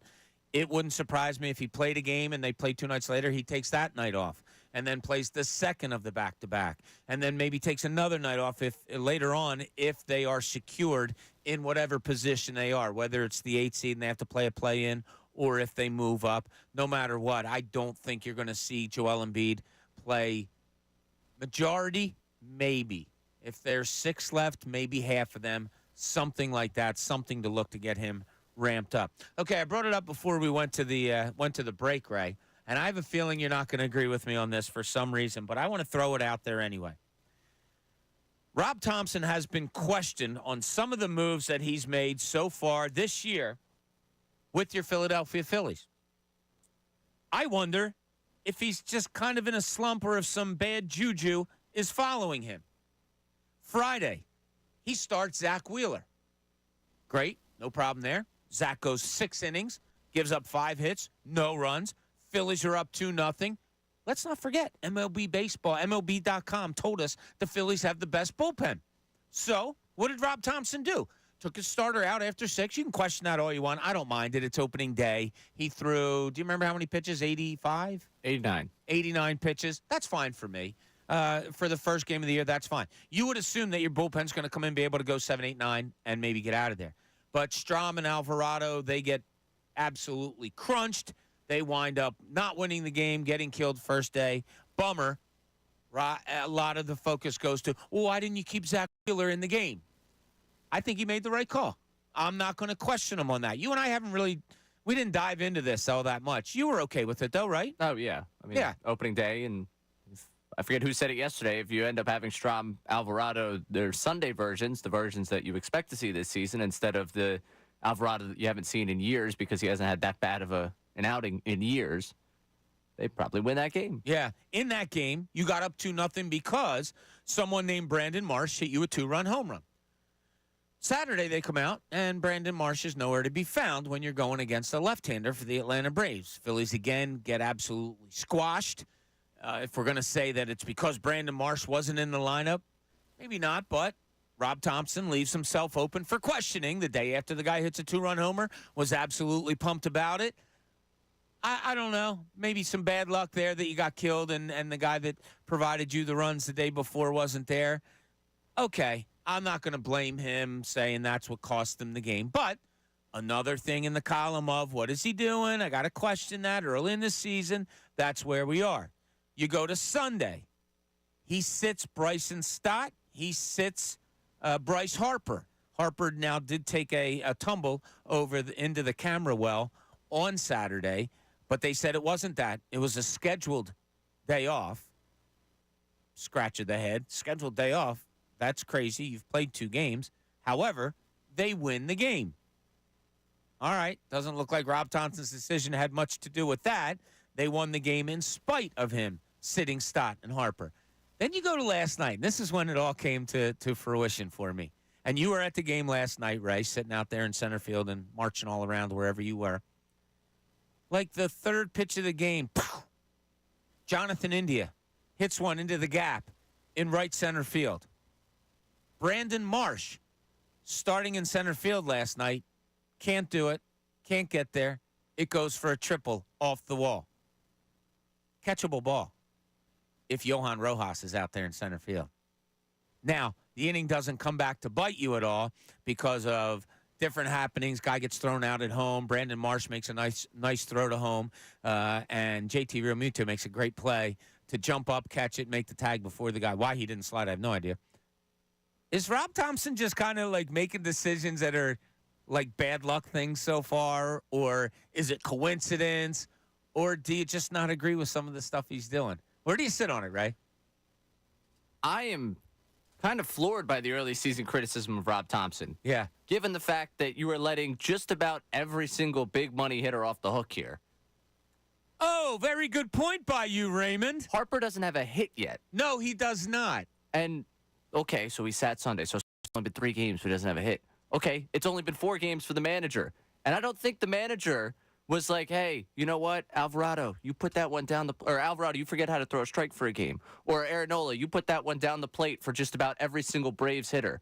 You know, sometimes it's just on the players to do their jobs. They got crushed twice by the Braves, and that's not Thompson. Zach Wheeler coming out at 89 pitches, you might not like it because, you got to go out there and throw 175 pitches because that's the way the game's always been played. Well, that's not the way the game's played right now. That's not the way the game's played right now. And that's ultimately, when you bring in the relief pitching with a 2-0 lead, if you even went through 9 innings and your pitching staff gave up 2 runs entirely, you'd be thrilled. Yeah. Guess what? They got blown up. Your hitters also did not hit the baseball outside of putting 2 on the board. In the game that they scored on Saturday, they scored 4 runs in that game. They should not have scored 4 runs in that game because Castellanos should have been punched out. Yes, right down the middle. They have not hit enough so far at a high level for you to be sitting here with, it's on the manager. The manager's not the one swinging the bat right now. The bats have not given you enough, and that's where the issue begins and ends for me. And last night, I thought we were going to get into the Brogdon decision in the 10th because Brogdon comes trotting out there. That too. And to me, and Brogdon, 2022 was great. The contributions there were great. I think Matt Gelb put it this way. It's unfortunate to watch someone basically lose their job. Unfortunate to watch someone this is going to be a disastrous ending to his Phillies time. But I've echoed this a couple weeks. We've only been together, and I've said this a number of times about Ranger Suarez. When I see him trotting out from bullpen, I have, all the confidence in the world. I saw Brogdon come out. I turned to them. I was like, we lost. This one's a loss. And that's just where I'm at with Brogdon right now. And it seems like that's where Brogdon's at right now, confidence-wise. After the game, him talking about himself pitching, it does not seem like it's there for him right now. No. And, I even went as far as when they had that mound meeting when he couldn't throw a strike. I was like, he's going to try and get this one over, and this one's going to end up in the seats. And you said that to your friends last night. You predicted the grand slam. Hand to God on that one. I don't not believe you because you don't lie. Yeah, how about that? You tell your friends it's going to be a slam, and it was. That blame goes to you. Yeah, that's fine. I'll take that blame instead of Rob Thompson because after the game, they ask him, what's the move there? Okay, he's got Brogdon or Nick Nelson. At some point, pick your poison. Yeah, at some point, pick your poison on that one. This is unfortunately the nature of, we want to protect these arms is going to end up, if you want to play for the postseason, if you want to play for protecting these arms, because I remember last year, I forget which reliever it was that we were sitting here saying, well, this is another game with him out there. He's pitching again. He's throwing this guy again. If they're going to try and, keep these guys protected for an October run, some of the prices you pay at the beginning of this season, as much as, they're 1-3 already. They're already falling behind. 158 more of these. Yes. Like, and to me, I don't even see it as like Rob Thompson being snake bitten. I see this as the beginning of a baseball season. Some teams have started out perfectly. You know who started out immaculately? The Pirates. You know who started out wonderfully last year? The Pirates. Yeah. You know who we forgot played baseball by the time August came around last year? Pirates. The Pirates. So just take a deep breath Good with points. a little bit of this Rob Thompson stuff. And as John Clark told us, the Phillies started 0-4 last year, started a Texas swing, then went up to New York. It wasn't a good beginning of the season. One of the things that did bother me a little bit last night, though, and they may have talked about it on Kincade Salciunas this morning. Full honesty, I can't listen every minute of every second of their show. I usually turn on right after they begin and then the car ride in, but then you and I are preparing and all that. So I don't know how much they talked of this. But this bothered me last night. 8th inning, 2-2 game. You have Kyle Schwarber leads off with a single. Trey Turner gets a single. First and second. Probably make the right move. It's the bottom of the 8th, 2-2 game. You put Johan Rojas in to pinch hit for Kyle Schwarber. So he's at second with nobody out with Trey Turner at first. Bryce Harper flies out to left. No advancement, can't do anything. Johan Rojas then gets picked off second, thrown out at third, caught stealing officially. You have your number 4 hole hitter up, first and second with 1 out. How the hell are you getting picked off, thrown out there? That's egregious.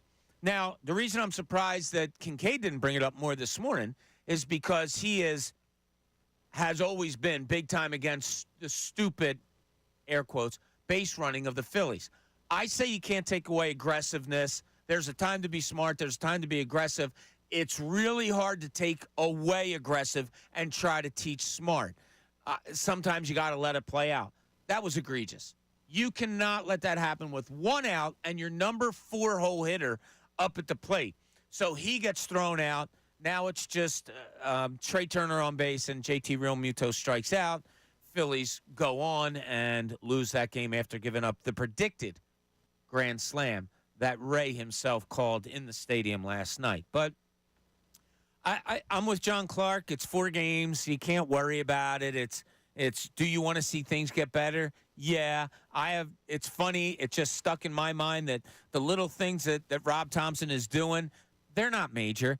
But when it's bad, it's talked about. I just think a little bad luck or he's in a little bit of a slump right now, something like that, as far as some of his moves that he is making. So Turnbull goes today, 6:40 tonight against the Reds. Weather, I don't think, looks real good right now, but John Kincade, who's very much into the meteorology part of things, said that they should be okay to go tonight. So hopefully they get that one in. Tomorrow probably doesn't look as good. But if what the weather looked like at the beginning of the week, if they can get 2 out of 3 of these games in and hopefully get a win tonight, I think you'll be happy that you get to make up one more.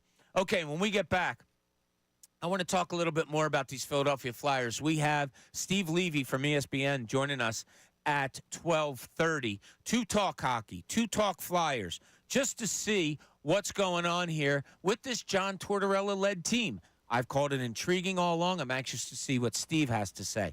That and a whole lot more here. Middays, Bob Cooney, 97.5 The Fanatic. It's Philadelphia sports all day, every day.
Welcome back. So glad that you're with us on this Tuesday morning.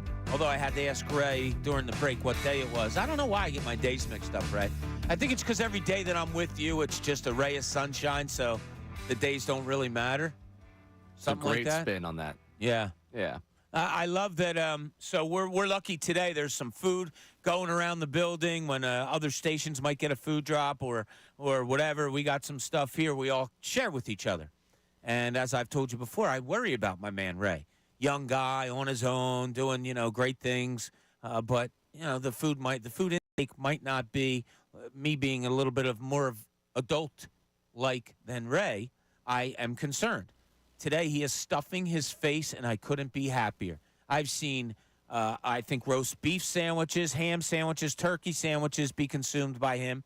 Then he came in here and was going with the spicy pickle chips that he was downing. Very good. Yeah, I told him, I said, look, make sure you take some things home. I saw his bag getting stuffed. So I'm very happy for you today, Ray. That warms my heart when I know that you're eating properly. Yeah, this is a big week for me.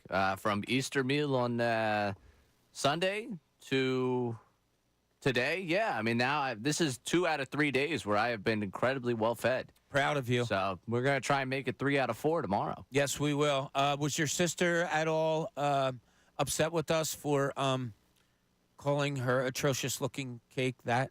No, my mom was upset with you. Yes, we got the text from your we mother. We did see with that. No, she was not. My sister was just happy to see me last night at the Phillies game. It's nice to see her. Aw. Back-to-back days seeing my sister. Oh, that's nice. She's younger than you. Yeah. Yeah, you're the oldest of the family. I am. Wow. Yeah. I'm kind of the shimmering light. You're the trendsetter. Yeah, I'm the one to follow. Uh-huh. Or run away from. Okay. All right. Depending how you look at how this all worked out for me. I would say follow. Yeah, that's nice. Yeah, I think I don't know if they you're a would, good but dude. I'm glad you'd say that. No, I think you're a good dude. I think you're going to go great places in life, and your life will be wonderful. You will be hardworking and honest, and that's all anybody really wants out of anybody in life. Ray, I had a problem last night. Oh, no. Yeah, and we've all had this problem before. And I think this is something a little fun that we can carry through the rest of the show. And we'd love to hear from you, 610-632-0975, either through the text or you can call us. I love talking to you guys, as you know. So I want to throw this little thing out there. Are there some things in sports that just need to go? I'm not talking about major things that change the way of a game or this or that, but more towards the smallish part of it, that you just look at it and you're like, I don't know why that happens. That just needs to go. I'll give you an example, and I already talked about it a little bit earlier in the show. Iowa LSU game last night, there's about 52 seconds to go. Iowa's up by 14. LSU hits a layup and calls timeout. They're down 12 with 45 seconds to go. Okay. They call a timeout. Iowa goes to inbound the ball. It gets to be 3-4 seconds. Iowa calls a timeout. Okay. They go back to it. Iowa inbounds the ball. LSU fouls. Iowa makes, 1 of 2, 2 of 2. LSU goes down, makes it a 10-point game with 28 seconds to go, timeout. LSU looks at it. They go through it. Iowa, before they go back out on the court, says, no, now we want a timeout too. Seriously? Can we get some kind of rule going on here? Like, I'm not for quitting and saying you can't do it. But LSU called a timeout last night with 9 seconds to go, down 9 points after they scored a basket. Come on. And then Iowa inbounds the ball, and LSU lets them run the clock out. Both teams were just driving me crazy with timeouts. At some point, it's almost like a mercy rule. I want it to be referee's judgment. 30 seconds to go, a team's down 18 points, and Brett Brown used to do it all the time. It would drive me bat-bleep crazy because we're on deadline. He's calling timeout with 10 seconds to go, down 28 points because it was a teaching time. Your team ain't learning when they're down 28 with 10 seconds to go. I'm sorry. The ears are turned off. It just ain't happening. So that's one thing. Like, some kind of a referee knows the rule of the game. You look at both teams. Nope, no more fouls. Let it play out. Let's go. That's just one little thing. But I also have another one. Why in heck, I'm not going to say in holy hell because Pat gets mad when I say that. When a player in hockey breaks his stick, Why does he stay out on the ice and try to do something without a stick? There's very limited times that they're manning up. It takes you literally, if you start sprinting towards your bench, somebody can come off the bench as you're making your way towards. It's a 3-4 second difference. Or if you have to go and get a stick, I don't know, maybe is there a ruling on that you can't be substituted for? I can't imagine yeah. So, or somebody hands you a stick, you get back to it. But why do guys go like 20, 25 seconds going out there and trying to body up like they're going to go down and block a shot without a stick? Just get off and get a stick. Just go get the stick and get back on. So 2 little things I'd love to see change in sports. Ray, what about you? Anything, just little nuances of something in sports that you would – I have another that's a bigger one, but I'll let you go first. I think we need a time limit on replay review. I love it. I despise the long replay review. And this is a college basketball thing, and this is really my other job also coming out of me a little bit. Because these replay reviews take forever. And there are those of us that can look up at the Jumbotron, the scoreboard, and can see, okay, that's it. You got how many eyes on this thing? Okay, you take the timing of it. You take the call of it. And as a group collective, we can come to the amount of time left, to who gets possession, to what's about to happen, a lot faster than we already do. I'm sorry. There's how many people watching these games? There's how many, especially, my goodness, in the NBA, for a long review, you've got the entire town of Secaucus. I don't think anyone actually lives in that town. I think it's people who work for the NBA or watching the monitors. That work up there. Be yeah, careful. I also accept a job there at one point. I did not go there, but I know it's a real place. Seriously. It's a great one. In the world watching this, please cut down on these replay reviews. What's the percentage of times you're sitting on your couch and you see the replay and it goes to review and you get it right? Like, you'll look at the replay and say, oh, he was out. But it takes them 5 more minutes to say he's out. I would say 95% of the time we see the first replay, we know the answer. Why don't they? That is a great one. If you have them, this is something fun we can do throughout the day. 610-632-0975. Would love to hear from you. Give me something little about sports that you just want to get rid of, that you just want to change. Ray has a great one with reviews taking too much time. I can't stand the timeouts late in the game when you have no chance to win the game. I also can't stand when somebody breaks a hockey stick. Get the hell off the ice or let somebody replace you. It'll be a lot quicker than you trying to skate around with nothing in your hands and act like you're going to block a shot or something like that. Makes no sense to me. What are some of yours? 610-632-0975. We are going to have Steve Levy from ESPN is going to be on with us at 12:30 today. We also have to dip into some more Flyers. I do want to play the John Tortorella soundbite before we get to Steve Levy so you can hear what he had to say after their loss to the Islanders in overtime last night. This is Middays. Bob Cooney, 97.5, The Fanatic. Fanatic Sports Update. Phillies lose late. I'm ready done this update.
Noon hour here at 97.5 The Fanatic. So glad that you're with us today.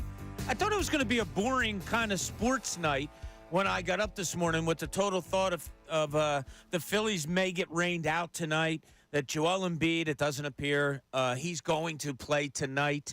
So I was like, this might be boring. But now it looks like from the weather that we're getting, the Phillies might be able to squeeze it in tonight. Not such good news on the Joel Embiid front, as Tim Bontemps from ESPN tweeted out earlier from Sixers shoot-around that Joel Embiid was not there at shoot-around today. Tyrese Maxey was. Tyrese Maxey was listed as questionable yesterday with a hip injury. Maybe that lends to him maybe playing tonight. But the fact that Embiid wasn't there today, that's kind of not a good sign. I wouldn't imagine he's a go tonight. It would be surprising. But we'll see. We'll see how that plays out. So at the very least, I think you will get Joel Embiid on Thursday in Miami, hopefully. But whenever it comes to injury and Joel Embiid, and nothing against him or anything, but you just never know. And as I said before, we had John Clark on earlier, talking about the last 7 games of the season. Could they go 5-2 with Joel Embiid? Well, if he's not playing tonight, that goes down to 6. Now that takes John maybe to 4-2, 5-1. I don't think out of those 6, I bet he only plays about 3. I think it's kind of a ramp-up period, see how he feels, all of that. Glad that he's back, but I wouldn't be surprised if he doesn't play but maybe half of the games coming up. Ray, just a solid feeling that you might have on that. Do you think I'm kind of onto something about that? Do you think he goes full bore? He's back. He's going to play the rest of the games? Now, if he came back tonight, and again, it's not looking like he but if he had come back tonight, I thought it was going to be 4. I was thinking tonight he'd play. Thursday he wouldn't. He'd play one of the 2 over the weekend. One of the 2. And then from what? That's already 2 missed games for him, so then play 2 of the last 3. Right. And I don't think with a 4 out of 7. Exactly. I think if you're looking at Thursday as the return date, and by calendar's technicality here, Saturday still counts as this week, so there's a chance you don't see him until Saturday. I guess you look at potentially 3 games. It's hard for me to imagine it's a massive majority of when he comes back. Yeah, I agree. Like it's closer to a 50-50 split. I think it's 50-50. Ramp him up. Hopefully he feels good. Get him ready for whether it's that playing game or if you're jumping right into a series. I'm set that they're in a play-in tournament. I just think that's where it's going. It's going to be a 1 game, probably against Miami, and see how that all plays out. Okay, so one of the things we threw out there before we went away, and I really would love to hear from you guys on this. What's something in sports that you just want to let go? It needs to go. Ray brought up a great one, how much time it takes to look at reviews.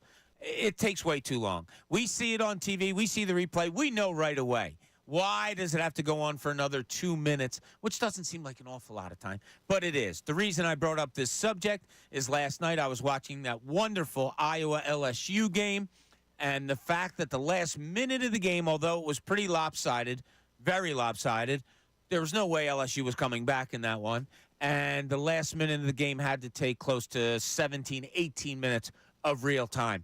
I wish there would just be a discrepancy thing of a referee coming down saying, nope, no more timeouts permitted. This one's over. Let the last 11, 12, 13, 18, 25 seconds play out, and we'll see how it goes. We've got a couple on the on our Twitter page. I'm sorry, on our YouTube page, Ray, talking about why do they have stoppage times still in soccer?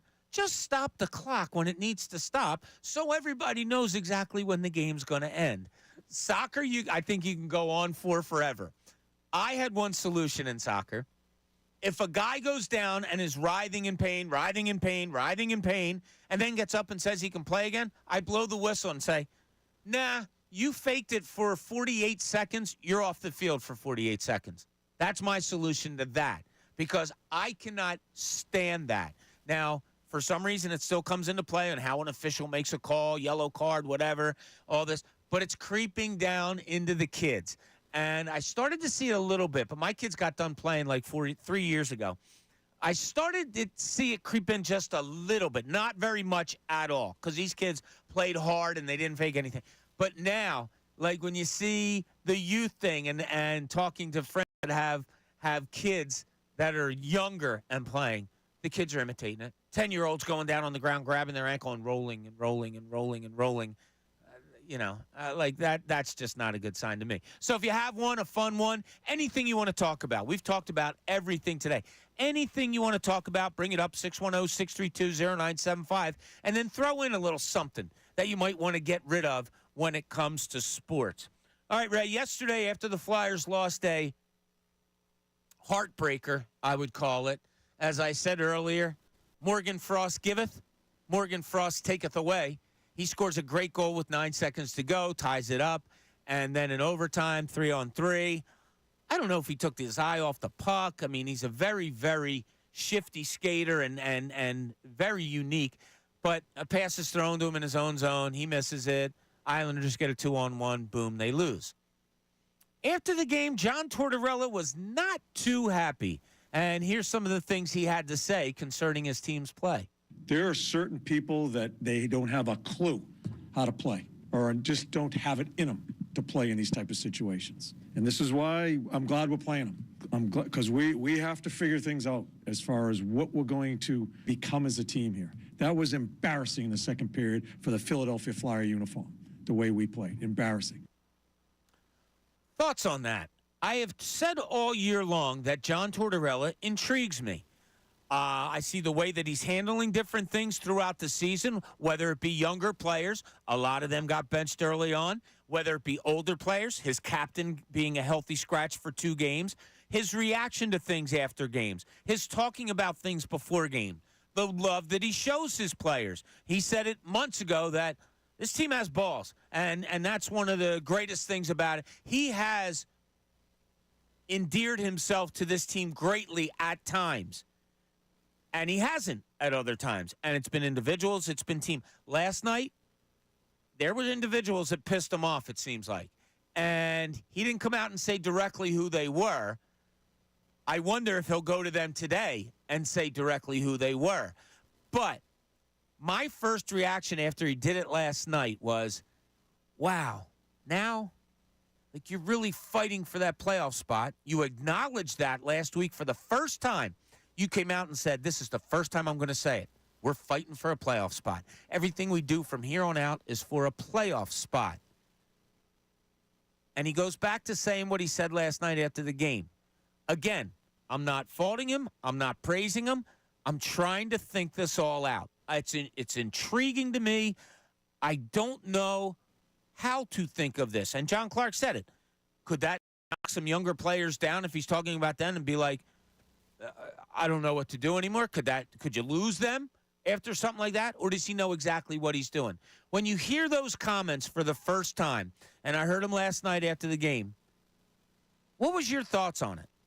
What are your thoughts on John Tortorella moving forward on the way he's handled this team? Now, as I said before, he's got all the evidence behind him.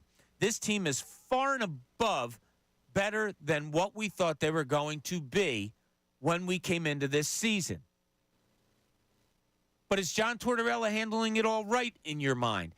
Are you more like me that you're intrigued and you don't really know? You can't really say how he's handling. Or do you think he's absolutely right in what he's doing? Ray, what was your reactions last night when you heard John Tortorella come out and say what he said? He obviously knows these guys better than I do. So he's got a better handle on how they'll react to things. I can tell you personally how I would react to this of like, really? These guys don't have a clue? Like that's where we're at this season. We've overachieved to this point. We've gotten ourselves in a position to be in the postseason when a lot of people didn't think we could. And you're telling us we don't have a clue? We battled back, ended up tying this one up, went to overtime. After we played so poorly, we don't have a clue? That's your takeaway from this one? Like, come on, man. Like, and I already see we got something on the text line about how someone feels, and they're more positive about Tortorella. And I don't know. I do feel like we've seen this postseason chase show it's not a new light of Tortorella, because this is who Tortorella is. Anyone who's shocked by Tortorella doing this type of stuff, I think you've missed the Tortorella experience. But just because it's the Tortorella experience doesn't necessarily mean it's the way I think it's correct. And I think the way he's handled this postseason push has been, you keep using the word intriguing. It's been kind of mind-blowing to see the number of different ways. One, he's been able to bob and weave a few times from questions. He's been able to dip his way around talking to the media. And also just the times that he chooses to just go off on this. He said he was wrong about Sandstrom. Is he going to admit that he's wrong to saying they don't have a clue? Well, here's something else to think about. As you said, this is John Tortorella. This is who he always is. To me, that says, well, is he presented the same team all the time if this is how he always is? Like you said it. He knows these guys better than us, so he knows how to get reaction better. Well, if John Tortorella is always this guy, then he's not adjusting to his team. You know what I mean? He's just being this, and that's who he always is, and maybe he does it to teams that don't need this type of behavior. I'm not labeling John Tortorella as, that. What I'm just saying is that's why this whole thing is intriguing to me. If you look deeper, and John Kincade has said it an awful lot of times, look, this is John Tortorella. And John Tortorella has been wildly successful in the NHL. Great coach, has a Stanley Cup. And as John said, he's not a guy that comes here, goes there, comes there. He stays with teams. He's been with 3 different teams for more than 6 years. So there's success there, and there's reasons organizations want to hold him. But, it just popped into my head with everybody saying, yeah, this is who he is, this is who he is. He knows how to get the best of his players. But if he's always doing the same thing, does he know how to get the best out of his players? You know what I mean? So well, you could argue where they are in the standings to what we expected. Exactly. He's gotten it out of them. It's more to me the postseason push that is interesting to see the way he's handled that. Well, that's one of the another things that I kind of brought up in my head was, we can talk about the players and are they meeting the challenge of this playoff push and it's on them. Sometimes coaches might feel that. I've seen it up close and personal. I have seen a guy's demeanor absolutely change from what he was for 82 games of a season when the playoffs came around. Unrecognizable. Unrecognizable. And I'm not saying that in a horrible way. Some things I didn't think were right. Other things I thought were. But they're human. He probably feels he made the announcement last week. All right, now everything's about the playoffs, and I haven't said that before. Has he handled everything right since that time? And the way he's handling this, it almost feels like a frustration. I don't know if it's a frustration of, we're going to find out who they've got. We're going to find out who really can step up to this challenge. And I don't know if it's they're not responding to his challenge the way he sees fit. And, he's trying to go about this is his way of rallying the troops, because his way of rallying the troops isn't necessarily going to be standing up there and saying, we've got great hockey ahead of us. These guys are, they're doing their jobs, just not showing up yet. No, his way is telling you that they got a lot to still do. He's not necessarily, the positive reinforcement all the time, I'll say. Right. So I think this is his way of maybe they're not meeting the challenge of what he expects, and maybe he's frustrated with the progress he thought he had made with this group that's not there right now. Because ultimately they have to play better hockey. You could see that with the Canadians and the Blackhawks. That's not, necessarily on Tortorella, but the way they're responding to the challenges he's made right now, not encouraging. Yeah, now it's funny, the reaction that we have on our YouTube page. Luis Cortez, he is putting the team in difficult situations on purpose so that he can teach them. That's a pretty good way of looking at it. Okay. And I think Tortorella's comments, and we'll play them real quick again. If you listen to this, that's kind of exactly what he said. Go ahead. There are certain people that they don't have a clue how to play or just don't have it in them to play in these type of situations. And this is why I'm glad we're playing them. All right, stop it right there. And this is why we're glad we're playing them. I can live with that. I can totally live with that. He is admitting this is a teaching point. I like that. He said that's why we're playing him. That's good. He is trying to teach. He's not giving up on him. His comments at the beginning sound like he's given up. They don't know what they're doing. They have no clue as to what they're doing at this, what needs to be done right now. But then he says, that's why we're glad to have them in there. To me, okay. First part, second part, I get you now. I get you now. And that's kind of the intrigue that I've had in a nutshell with him all year. Sometimes he'll come back and I'll say, gotcha, understand. Other times, I'll sit here and not understand it for days and go over it in my mind. That's still intriguing to me. Now, other people on the other side of it have been, what exactly has he accomplished? He lost He won a cup a long time ago. Since then, it's early exits. He's overhyped. Anybody that's a really good coach in a professional league, I'm never going to call them overhyped. It's a hard thing to do. But it's a question that I have, and here's another one that I have. Could it be that the Flyers' unexpected success winds up biting them in the ass? If they falter down here, Ray, they falter in these last few games, they don't make the playoffs. In the eyes of fans, maybe in the eyes of some of the players, does that kind of negate all the goodness? A lot of the goodness? Does it just end the season with, damn, they were right there. They should have been in the playoffs, and they weren't. We can try to be adults and sit here and say, no. It's not about that. It's about the growth, the rebuild, Keith Jones, Danny Briere, John Tortorella. No, it wasn't about that. So ultimately, yes, it was a success. But if they come down to having to win like 2 of the last 3 games and they don't do it, isn't that going to be the overriding remembrance among fans and maybe even players?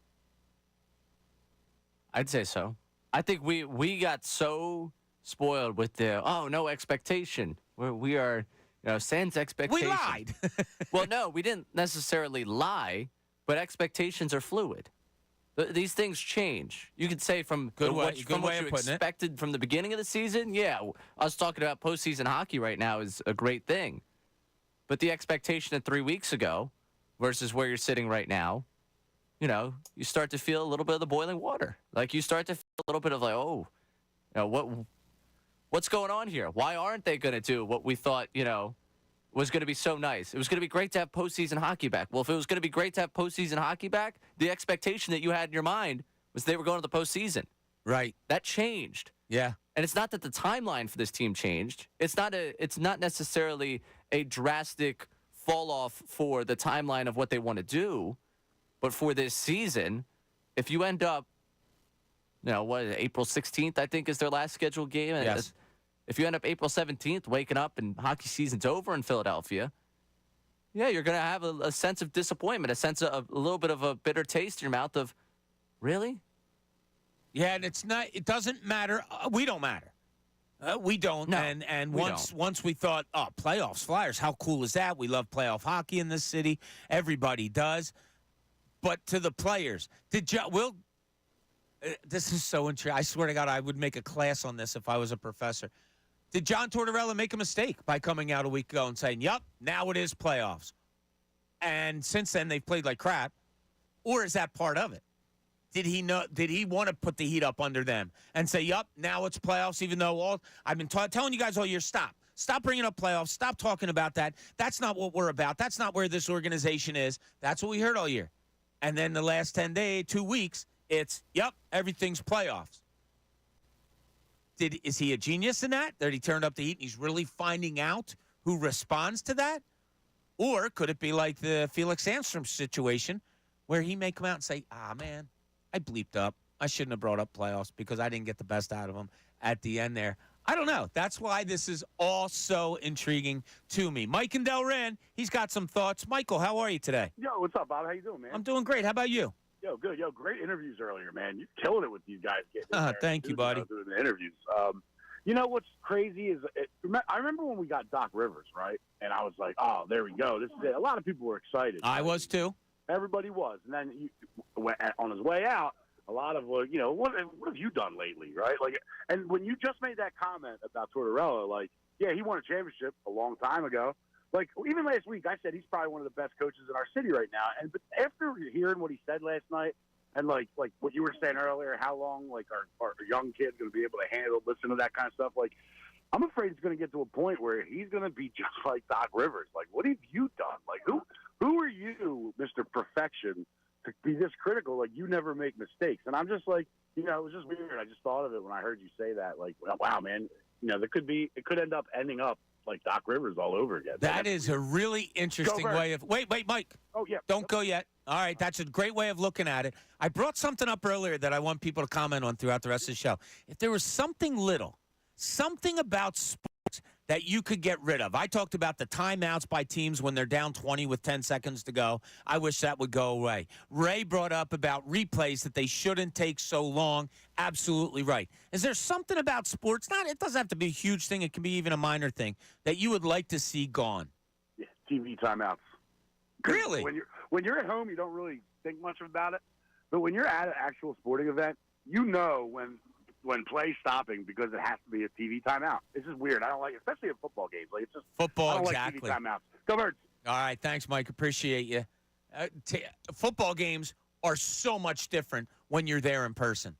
Yes. Because, you get that. The teams come out on the field, and then they wait. And then they wait some more. And then they wait some more. And it's like, oh, my God, on TV, it's just like, all right, you can run to the refrigerator, get a beer. At the game, you're just standing there. Yeah, I couldn't disagree more with Mike there. Love you, Mike. Why? You need a second to breathe. Okay. On the other It is side longer of it. at football games. Oh, yeah, football probably a little too long, but you need a second to breathe on the other side. You're talking about being a play-by-play guy, and you need the No, I think TV it's good timeouts to, every I 4 think minutes. you don't need the TV timeouts for the ESPN National, where it's like feels like it's every other second that you're stopping play here. But for those of us who get one every quarter or a few every, maybe not Right. Instead of the under 16, under 12, under 8, under 4, maybe an under 15, under 10, under 5 for a college basketball game, and they also pay the bills. So that helps. They do pay the bills, and bills need to be paid. Yeah. All right, when we get back 12:30, we're going to be joined by Steve Levy from ESPN. We're going to hit him up with a lot of this John Tortorella and Flyers stuff. Now, all that and a whole lot more when we get back. Middays, Bob Cooney, 97.5 The Fanatic. Fanatic Sports Update. Phillies lose late. I'm Ray Dunn. This update is brought to you by AAA Car Care. Save $15 on any oil change, plus get a free tire rotation with purchase now through April 30th at AAA Car Care Centers. Details at AAA.com/mycar. The Phillies lost 6-3 to the Reds.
The best show ever with Tyrone Johnson, Ricky Batalico, and Jen Scordo.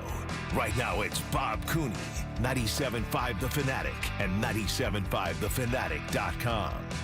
Welcome back. Thank you for joining us and staying with us here middays with Bob Cooney. What a busy time of year it is for the sports world.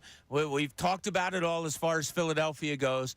And now we want to talk to one of the prominent voices at ESPN, a hockey voice, but also so many other things over there. Steve Levy, so glad that you're joining us on the Comcast Business Hotline. How you doing, Steve? Hey, Bob. Good to chat with you. We have so many friends in common, apparently. It's finally good to hook up with you and talk some sports. I appreciate you coming on. And I want to dive into this Flyers thing, Steve.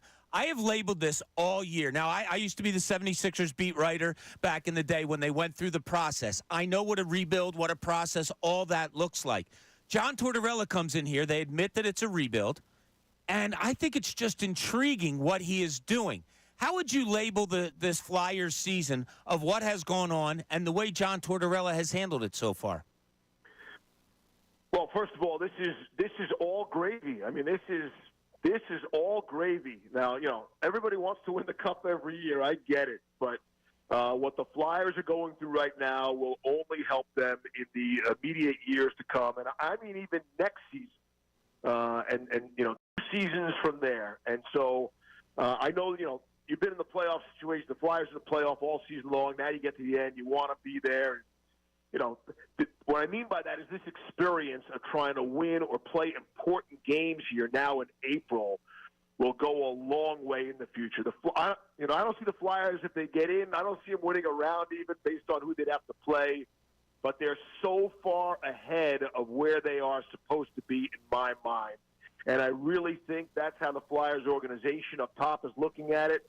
Maybe Torts even secretly. He's not going to say that publicly. But I think they are thrilled to be in this spot. I know they're not thrilled with the second period last night or the game before that, but I know they're overall thrilled. We have this, the analytics and stats leads, and before the season started, I think the Flyers had a 4% chance of making the playoffs. Right. And I was in town for one of the Toronto games a couple of weeks ago, and it was up to 77. And look, they're not playing great hockey, right? They're not playing winning hockey the last 5, the last 10.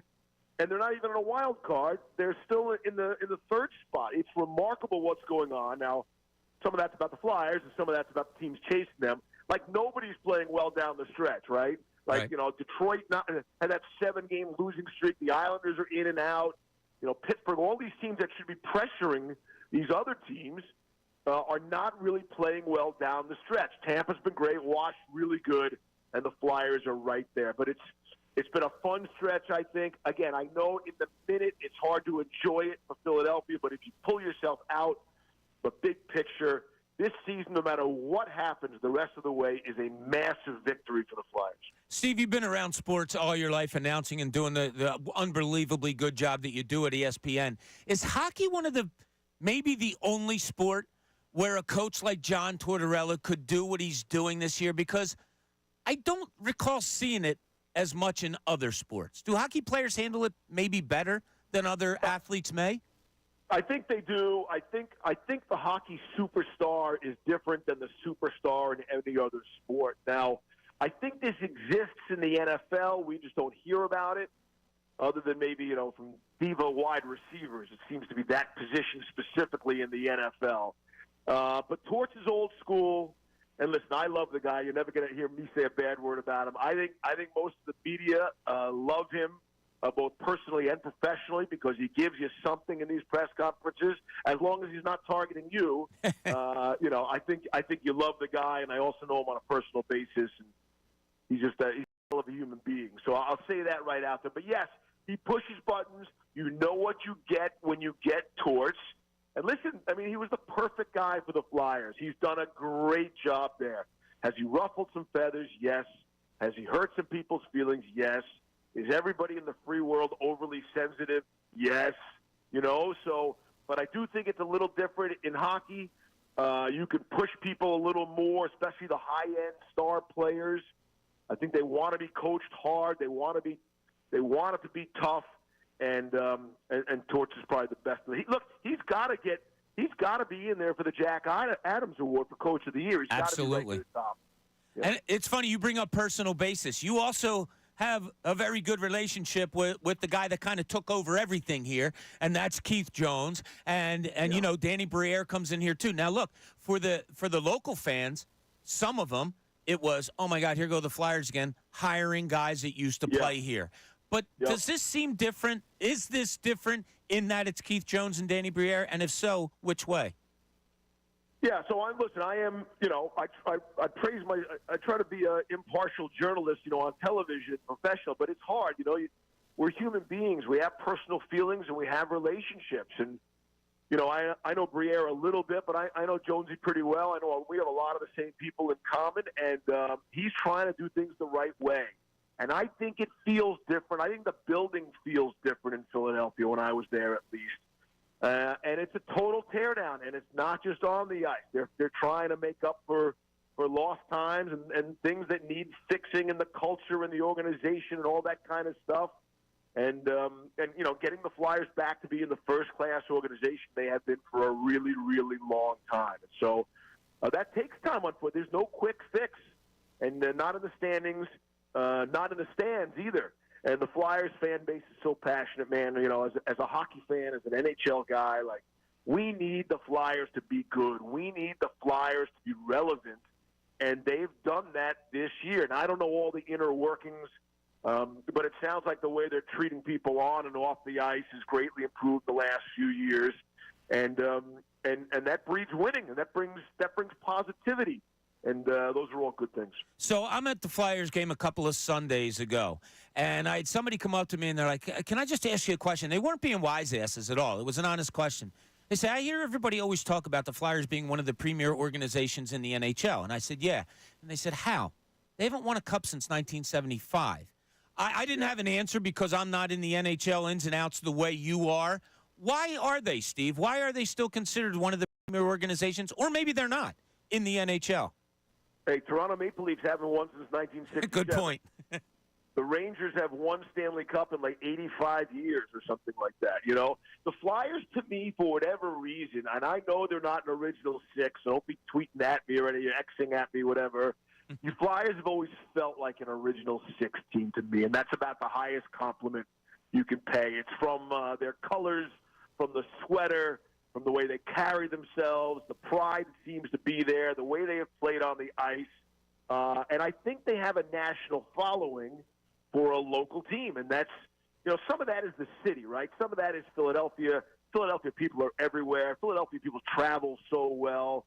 You know, it's like the NFL. There are probably 10 like national franchises, even though they're extremely local. Like, why do the Green Bay Packers rate on television everywhere? You know, Green Bay is the smallest local market in the NFL, and yet they translate to banana. Now, obviously, they've won. They've had great players, great quarterbacks, and I get all that. But I think the Flyers have some of that magic, and that's something that NHL teams would kill for who don't have it. And that's, you know, that's 2/3 of the league probably. So the Flyers are special. I'm not sure I've got a, you know, if that guy would have come up to me, I'm not sure I had a better answer than you did. But that's my sense on the team and the organization of the city. So, Steve, when you've seen this thing, last thing with you, we're talking to Steve Levy on the Comcast Business Hotline from ESPN. If I were to ask you, you saw this team a few times this year. What is good? What is good moving forward besides Torella and the organization, but player-wise on the ice? What kind of impressed you there about this organization? Yeah, it's the young guys. It's the, you know, Konechny does not get enough attention. I think he's a flat-out NHL superstar, and he probably does not get national love enough of where he belongs. And I think the young pieces are there. You know, Tippett is just flying around. I know Frost has been inconsistent, and great example of that last night, right? Yeah. He gets the late goal, then he has to give away, right? I mean, so some of you got to work through some of that. He's a 24-year-old player, and you're going to have some of that. But you know, I think some of the pieces, you know, even Bobby Brink, like he's in and out, like there are flashes there, right? There are flashes there. Some of the old guard, and I know they're older guys, but I still like what Hathaway brings to the party. And if you're the Flyers, you still got to have some of that. And you know, when I was there, Delorier didn't play. and neither did Reeves for Toronto, and that was disappointing. And I'm not going to apologize. I still love that aspect of the game, and that's always attracted me to the Flyers, and that makes total sense. I think in goal is a big question mark. The team, the organization got dealt a bad hand by the circumstances surrounding Carter Hart. I mean, that's just what it is. So now they got to go back and start from scratch. And I think, Erson's been under incredible pressure. I know he's been up and down, but the load they put on him, I don't know if the 27-year-old rookie is the answer. We'll see what happens. I'm not sure even how to pronounce his name, but I watched that second period last night, and it looked pretty good to me. So, that would be Ivan Fedotov. Yeah. That's how we're going? Fedotov, yes. Yeah, we'll see. He's going to change that tomorrow because as soon as I get these pronunciations down, they'll change it. Their parents complain about it. Hey, that's not how we say it, So, but I really like the young forward group. I think this is a big off-season upcoming. I think the Flyers have a number one pick, maybe a couple of top draft picks, number one picks. But it's going to take time. You mentioned that process of the 76ers that we sort of laughed about nationally, but that's real. There's no quick fix. There's no quick answer. I don't think anybody's coming in free agency to save the day. That's not really how the NHL works. Well, Steve, we really appreciate you joining us. Thanks for all the knowledge on the Flyers and the NHL that you gave us, and we hope to see you somewhere down the road. Yeah, it'd be great to see you in the playoffs and talk about it again, Bob. You got it. Thanks, Steve. Appreciate it. That's Steve Levy from ESPN. Nice for him to join us today. We have some mutual friends, so we had to do some reaching out. You know how it goes, Ray. You got little branches going off the tree, so you hit that one, this one, the other one, then you make a connection. Boom. There's Steve Levy. So nice of him to join us. He's really good. He's one of the stalwarts there at ESPN. Like, you hear him on anything, yeah, I'm settled in. Like, I've said this on the morning show an awful lot. I don't really listen to announcers as much as people do. Like, oh, I hate him and I like him. If I don't like somebody, I just tune him out. Steve's a guy that I don't tune out because I like him. I don't tune out Tony Romo. I like Tony Romo. I know that goes against popular opinion, but Steve Levy to me is just one of the steady eddies of the broadcast world, and I just love listening to him. All right, when we get back, we'll dive a little bit deeper into what Steve had to say about the Flyers, and also I have some Sixers and Phillies questions for you. This is Midday Show's Bob Cooney, 97.5 The Fanatic. The countdown to the NFL Draft is underway. Wednesday at 6 p.m. Join Bill Colarulo and Andrew DiCecco for the first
and 975thefanatic.com.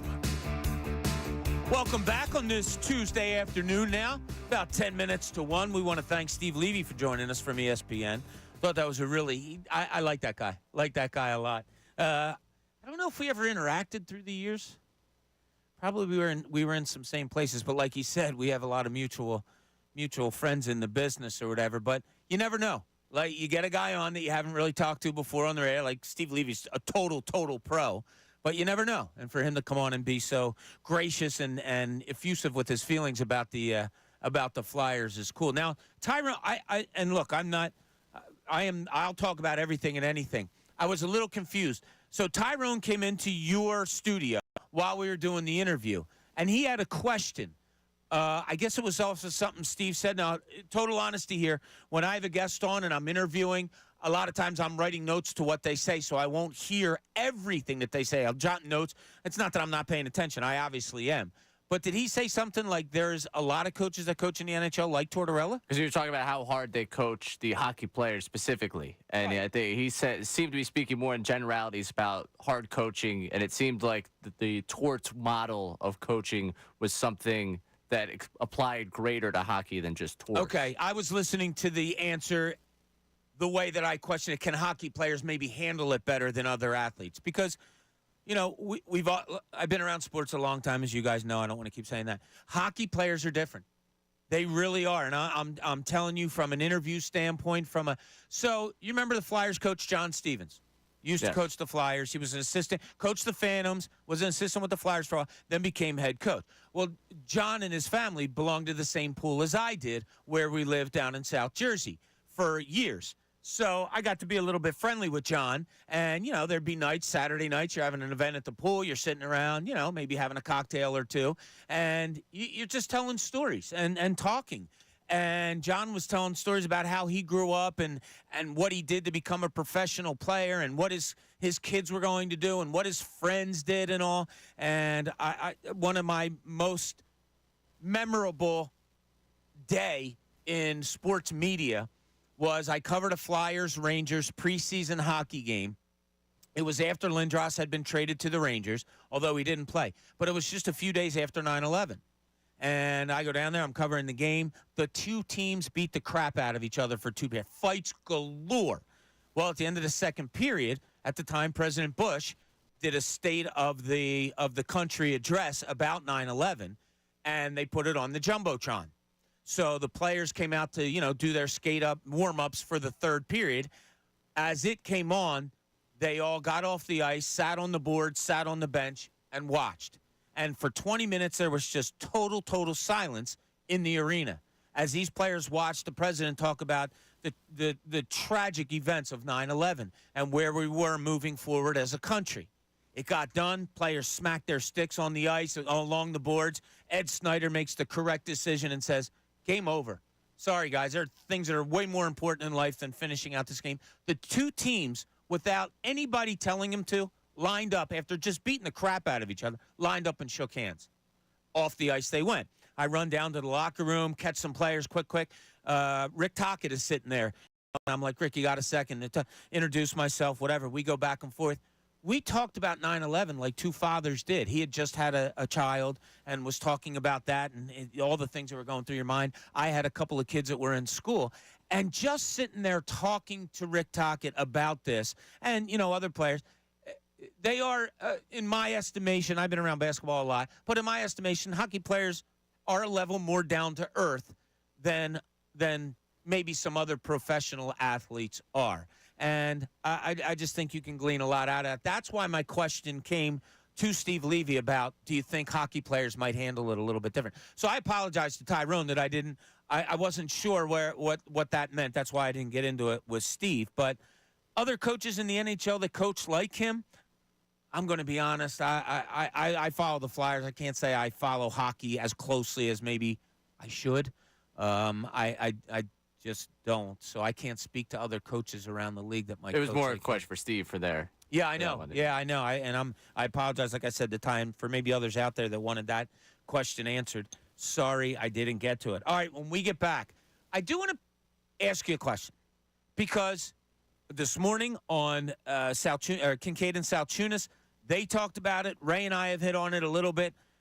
Are we kind of overreacting to the last maybe week or so? There's been some downtimes, and we've talked about it or whatever. But you know me, Ray. I like to be happy. I think happy's one of the best things to be. Fun is the best thing to have. Let's take a closer look and see if we can pick out some good things that are going on around the city now. And maybe it's just a little snippet of something good that happened, or maybe it's an overall good thing that happened. Think about that. If you want to chime in, 610-632-0975. We will get to a couple of your texts that we have there on that same number. And if you have something to add, feel free, 610-632-0975. This is Midday. Bob Cooney, 97.5 The Fanatic. Fanatic Sports Update. Phillies falling extras. I'm Ray Dunn. This update is brought to you by Jackson Hewitt. It matters who does your taxes. Why are people saying yeah to Jackson Hewitt? Find out before it's too late. Hurry into Jackson Hewitt today. The Phillies lost 6-3 to the Reds in 10 innings last night. Christopher Sanchez with a solid start, went 5 innings, struck out 8, allowed 2 earned runs. The Phils and Reds tied at 2 after 9 innings of play. In the top of the 10th, Connor Brogdon struggled. He allowed a grand slam to Spencer Steer in the 10th. The Phillies tried to battle back in the bottom half. They got a run back. Bryce Harper came up as the tying run and struck out to end the game. Reds still in town. 2 more to play in this series. Tonight it starts at 6:40. It's Graham Ashcraft and Spencer Turnbull as the matchup on the mound at Citizens Bank Park. The Flyers fell 4-3 in overtime to the Islanders. They salvaged a point thanks to Morgan Frogg's goal in the last 10 seconds of the third period. The point lifted the Flyers a point above the Capitals into third place in the Metropolitan Division. ESPN Steve Levy joined us earlier to talk all things Flyers and talk about the NHL. You catch that conversation one more time at 97.5thefanatic.com. And the 76ers host the Thunder tonight. Joel Embiid reportedly not at shoot-around earlier today. Already was listed as out coming into the day, so it does not look as if he will play in this one. But regardless, you can hear the game live call of the game tonight at 7:30 right here on 97.5 The Fanatic. I'm Ray Dunn. Breaking sports news all day, every day is here. 97.5 The Fanatic and 97.5thefanatic.com. Philadelphia Flyers hockey. The games are here. Look out, the Islanders. A breakaway. Barzal's going to go right in. Took the shot. Glove saved by Fedotov. And the crowd is on their feet. Tim Saunders calls the games home and away. 15 seconds left. Konechny looking in front. Konechny settled it back to the line. Tries steal. Shoots one. Deflected right on. The rebound. They score! Morgan Cross. Cross ties it. Less than 10 seconds to go. 97.5 The Fanatic. More time outside means more projects on the honey-do list, but fret not. Say goodbye to DIY headaches and hello to Preferred Pros. Whether it's indoors or out, let our reliable experts handle your home improvements while you focus on fun. Spruce up your home today with Preferred Pros, your go-to for quality and reliable workmanship. Ensure your heating and cooling system is in peak condition. Hutchinson performs thousands of repairs that can be avoided with a tune-up backed by the area's top no-breakdown guarantee. Landis Block transforms your backyard into a dream oasis. Visit landisbc.com to start envisioning your paradise today. From pavers to landscapers, Landis Block, your backyard, your paradise. WM Henderson Cooling, Heating, Plumbing, and now featuring Fair and Electric will provide clear upfront pricing for everything from simple repairs to full system outages. Check out Preferred Pros today. This paid program is sponsored by businesses highly rated by actual customers. For more details, visit 975thefanatic.com. It's John Kincade for my friends at Avelo Airlines. If you're looking to fly south, Avelo is the way. AVELO. Now flying out of Wilmington Airport with nonstop flights to over 10 cities, including 7 in Florida, Nashville, the Carolinas, and San Juan, Puerto Rico. You owe it to yourself to check out their low fares. Fly to one of their sun-soaked destinations today. Go to AVELOair.com. That's Avelo. It's no stress, just sunshine. Look outside at that cold backyard. I know what you're thinking. Next spring and summer, you want to be entertaining out there. You want a jaw-dropping outdoor paradise. Well, I've got an answer for you. It's Landis Block and Concrete. Now, they have a beautiful showroom in Souderton where you can see all of their beautiful materials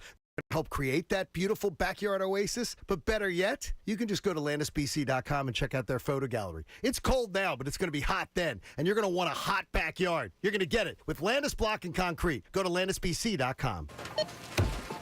You know that Big Bargain detergent jug is 80% water, right? 80% water? I thought I was getting a better deal because it's so big. If you want a better clean, Tide Pods are only 12% water. The rest is pure, concentrated cleaning ingredients. Ooh, pass me the intercom thingy. Attention shoppers. If you want a real deal, try Tide Pods. Don't pay for water. Pay for clean. If it's got to be clean, it's got to be Tide Pods. Water content based on the leading bargain liquid detergent. Mow the Distance is back at your local Gravely dealer. Now through Monday, you can save up to 25% with special financing available on America's most rugged mowers, including the ZT-HD, the residential mower built to commercial standards. Visit your local Gravely dealer today. We see them every day. People driving using their phones. There's a sneak-a-peeker or the fast scroller who can quickly become the fender bender. The got-a-ticketer or the driver who killed someone. Put the phone away or pay. Paid for by NHTSA. The Philadelphia 76ers play here. Every game home and away. We'll have the play-by-play tonight. Presented by Corona, official partner of the 76ers, the Phillies Cerveza. This is the exclusive home for Sixers basketball. 97.5 The Fanatic. WPEN and WPEN HD1 Burlington, Philadelphia. A Beasley Media Group station. Broadcasting live from the Comcast Business Studios. Powering possibilities. 97.5 The Fanatic and 97.5thefanatic.com. Coming up at 2, the best show ever with Tyrone Johnson, Ricky Bottalico, and Jen Scordo. Right now, it's Bob Cooney, 97.5 The Fanatic and 97.5thefanatic.com. So, like, the worst thing that can happen is you say something on air and somebody says, nah, that's not right, but you're appreciative of it. So when I left the studio here, Tyrone was cool enough to, he's like, hey, come on over here. Listen, real quick, that Torella thing where he coached 3 teams for 6+ years isn't exactly right. Coached 1 team for 7, 1 team for 6, and then a Ranger stint where it was really only 5. So that's what it is. That's the exact thing. Coached a Rangers team for 5. I think it was Columbus for 6 and somebody else for 7. So just interesting talk about John Torella. Always comes around this station. Colin Newby, one of our behind-the-scenes people here, he's so much fun to talk to about this stuff. Like, I was just leaving him now, and he says, I could talk about this Torella stuff forever. And I was like, I know you could, and so could I.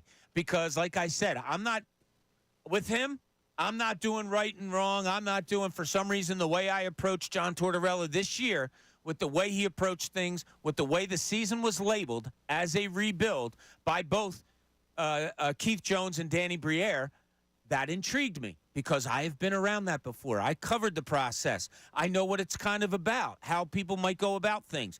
So I said it at the beginning of the year. I had it in the back of my mind. Let's see what happens. The more it went on and the more it went on, John Torella intrigues me. It does. This whole situation intrigues me. Could it all blow up like they don't make the playoffs and things go bad? Maybe. I don't know. Could he finally could he get something out for these final stages of the season of his team that they do wind up making the playoffs? As Steve Levy said, you learn something. It's not about winning a series. It's about learning something with this young team, perhaps. One of the things that Steve Levy said that absolutely almost took the eyebrows off of the head of Ray Dunn here, not that he raised them, I mean, they almost flew off, was that he called Travis Konechny an NHL superstar. Ray, you weren't totally on board with that. I guess I just hadn't put him in that stratosphere of superstar.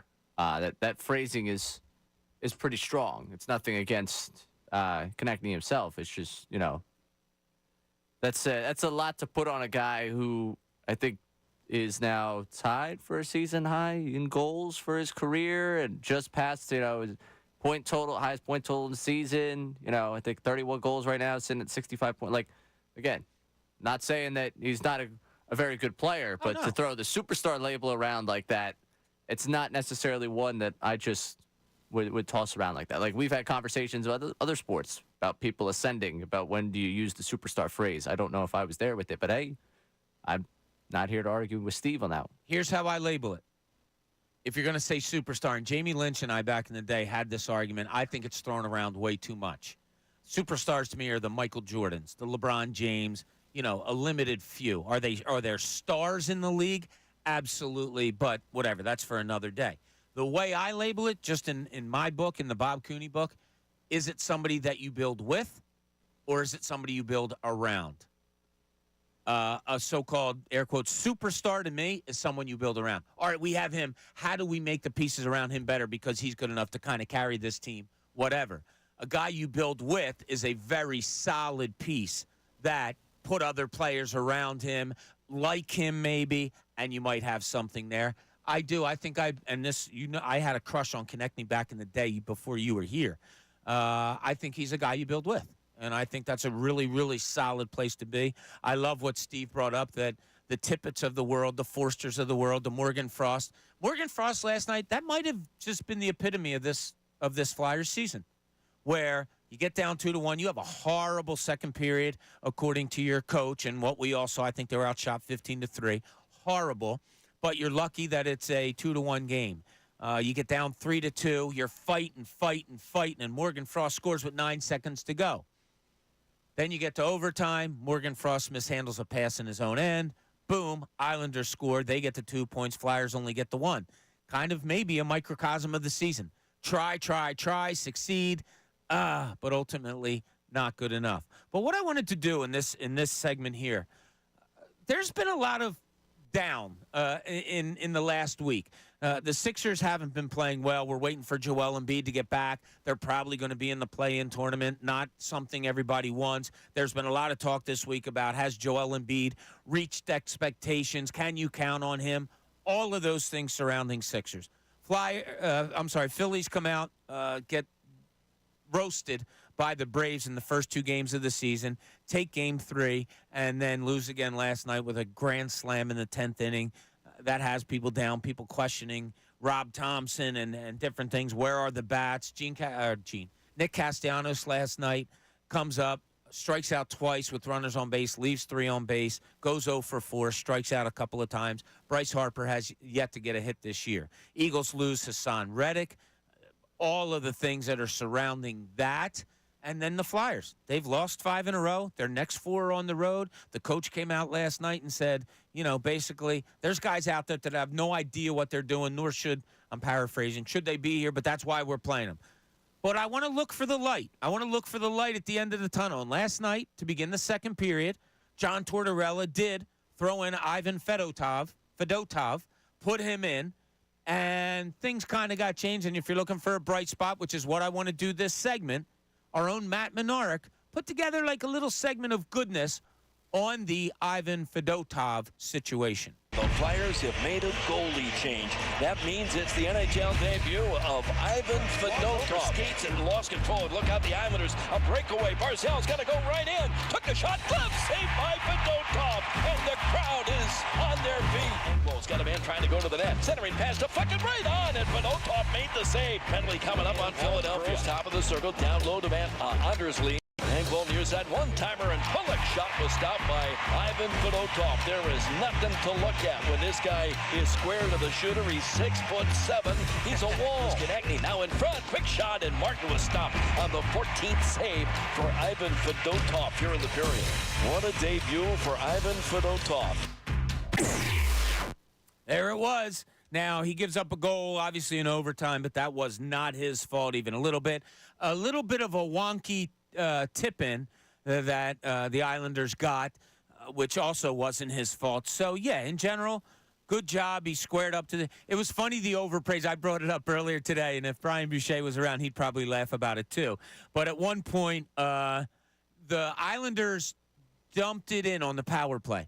Puck went behind the net. Fedotov goes behind the net, stops it, and shoots it out of the zone. If you guys out there remember Ron Hextall and probably many other goalies in between, not really unusual. If a goalie stops a puck behind the net and nobody's near him, they might shoot it down the ice. And that's what he did. But the praise with which Brian Boucher bestowed upon Ivan Fedotov after he did such was, to me, it was like laughable. And I wish I was kind of sitting there next to him or a friend of his or something and been like, yeah, that was the best play ever, because that's the way Boucher made it sound. And that's fine. The guy is enormous in net. One of the little things that bothered me last night, Ray, and you didn't see it, and maybe you can look for it when he does play for the Flyers, probably during the week. I assume he'll play Saturday. When he goes behind the net, he is awfully slow at getting back into the net. And, you wonder about the translation between where he was playing in Russia to the NHL. Is it a faster league? Is it not? I don't know. I'm not going to pretend that I watched the KHL over in Russia. But, yeah, it seemed like sometimes he would stop the puck, and it was just like, all right, now let me get back into the net. I don't want that to come and get him and bite him and the team at some point. So we'll see. So I want to extract some positive. There's been a lot of negative, and we've talked a lot about it. I thought Steve Levy, just talking about the Flyers as a whole, he threw out a lot of positives there. Moving forward, it might not be positive right now as they've lost 5 in a row, and they have 4 in a row coming up on the road. That's not good. But let's extract some positives. Okay, if we go to the 76ers, the biggest positive is, yes, Joel Embiid will be coming back. It's not going to be tonight, it appears. Ruled out yesterday at 1:30 and today. And for people that are questioning this, sometimes, yes, a guy might be ruled out the day of and then upgraded to questionable the next day because of what they've gone through as far as workouts. So we did have a question on here earlier about why do you guys keep saying he might play when they ruled him out yesterday? In some cases, it does get upgraded. He wasn't at shoot-around this morning, so I would be surprised if that got upgraded. But that's your big positive with the Sixers is that Joel Embiid is going to be coming back, and it's probably going to be Thursday night in Miami. And this makes this team a whole lot better. And if nothing else, you can kind of wipe the slate clean of everything else and say, okay, this is a brand new hockey team, This is a brand new basketball team I'm looking at right now because Joel Embiid has never played with a whole bunch of these guys. So it could very well be a case of new excitement because it's a whole new team surrounding Joel Embiid. I think the way Kelly Oubre has been playing lately, a lot of fun, hitting threes, scoring points, maybe opening the floor. Has Buddy Hield been a little bit of a disappointment over the last few weeks? Yeah, okay. But I thought Kate Scott on Kincade and Salciunas this morning had a great line. And she said, yeah, he wasn't brought in here to be the guy of go and score 25 points and hit all your outside shots. He was a guy that was brought in here to be an accessory to Joel Embiid, to find open floor when Joel Embiid is getting double and triple teamed. That's what he was brought in here to do, and he hasn't had a chance, we haven't had a chance to see what he looks like when that could be going on. So there's some positive for the Sixers. I can't really find positives on the Eagles now, though. Saquon Barkley, I will give them a B- for the offseason so far. But as of late, and I'm talking like the last 10 days, you lost Hassan Reddick, and that's where that is. The Phillies, positives, yeah, it's hard to find. Zach Wheeler was great. I'm okay with that. The heavy hitters haven't hit yet. Rob Thompson's been questioned. Positives, they started like this last year, and they started like this 2 years ago. And they, for some reason, have it in their heads that they're just not good at starting the season. And Ray brought up that the Pittsburgh Pirates, for some reason, are gangbusters in the first 5, 6, 7, 8 games of the season, and then nobody knows even what division they're in come July because they're at the bottom of it. So, the positives there are this isn't going to stay the same. They're too talented not to be good. A 1-3 start. When they turn it around, I don't know. The bats need to be better. Aaron Nola needs to be better, as we know. But I thought Ranger Suarez pitched well. I thought Christopher Sanchez pitched well. Gave up, 2 hits. What was it? A walk and a double maybe last night in his last inning. So he had second and third with nobody out when he was replaced by Hoffman. But before then had pitched really well. There's positives to be had here, Ray. Is there not? Yeah, I mean, individually, look at Alec Boehm, the start to his season. And again, it's only a few games. Bryson Stott, start to his season. Our boy, Junior Marte, start to his season. And even if you want to start to go with the guys that, you expect more from, the back end of the bullpen, like the guys that you expect to be here. Again, I don't want to pile on too much today to the whole Connor Brogdon thing. I don't think he's a Philly when this team is competing for what they want to compete to at this point. If Orion Kerkering isn't out, and he apparently got whacked with a flu, which I have seen it happen to many, many, many people. It's not surprising to me. I don't say, oh, my God, he's a professional athlete. He should be out there. No, even more so with a professional athlete. Right. Yeah, I can come to work when I'm feeling 50%. He's off the throwing schedule. You can't play a professional sport when you're feeling rarely at 50%, especially trying to get people out when you're a pitcher. So if he's back here, Connor Brogdon's probably not even on the roster, right? Yeah, probably not. I mean, Yeah. it wasn't a solid spring. I imagine he wouldn't have been on the roster. I mean, I think Marte would have made the team. I imagine they would have went with an Ortiz, Nelson type, for the multiple innings, the ability to fill multiple innings.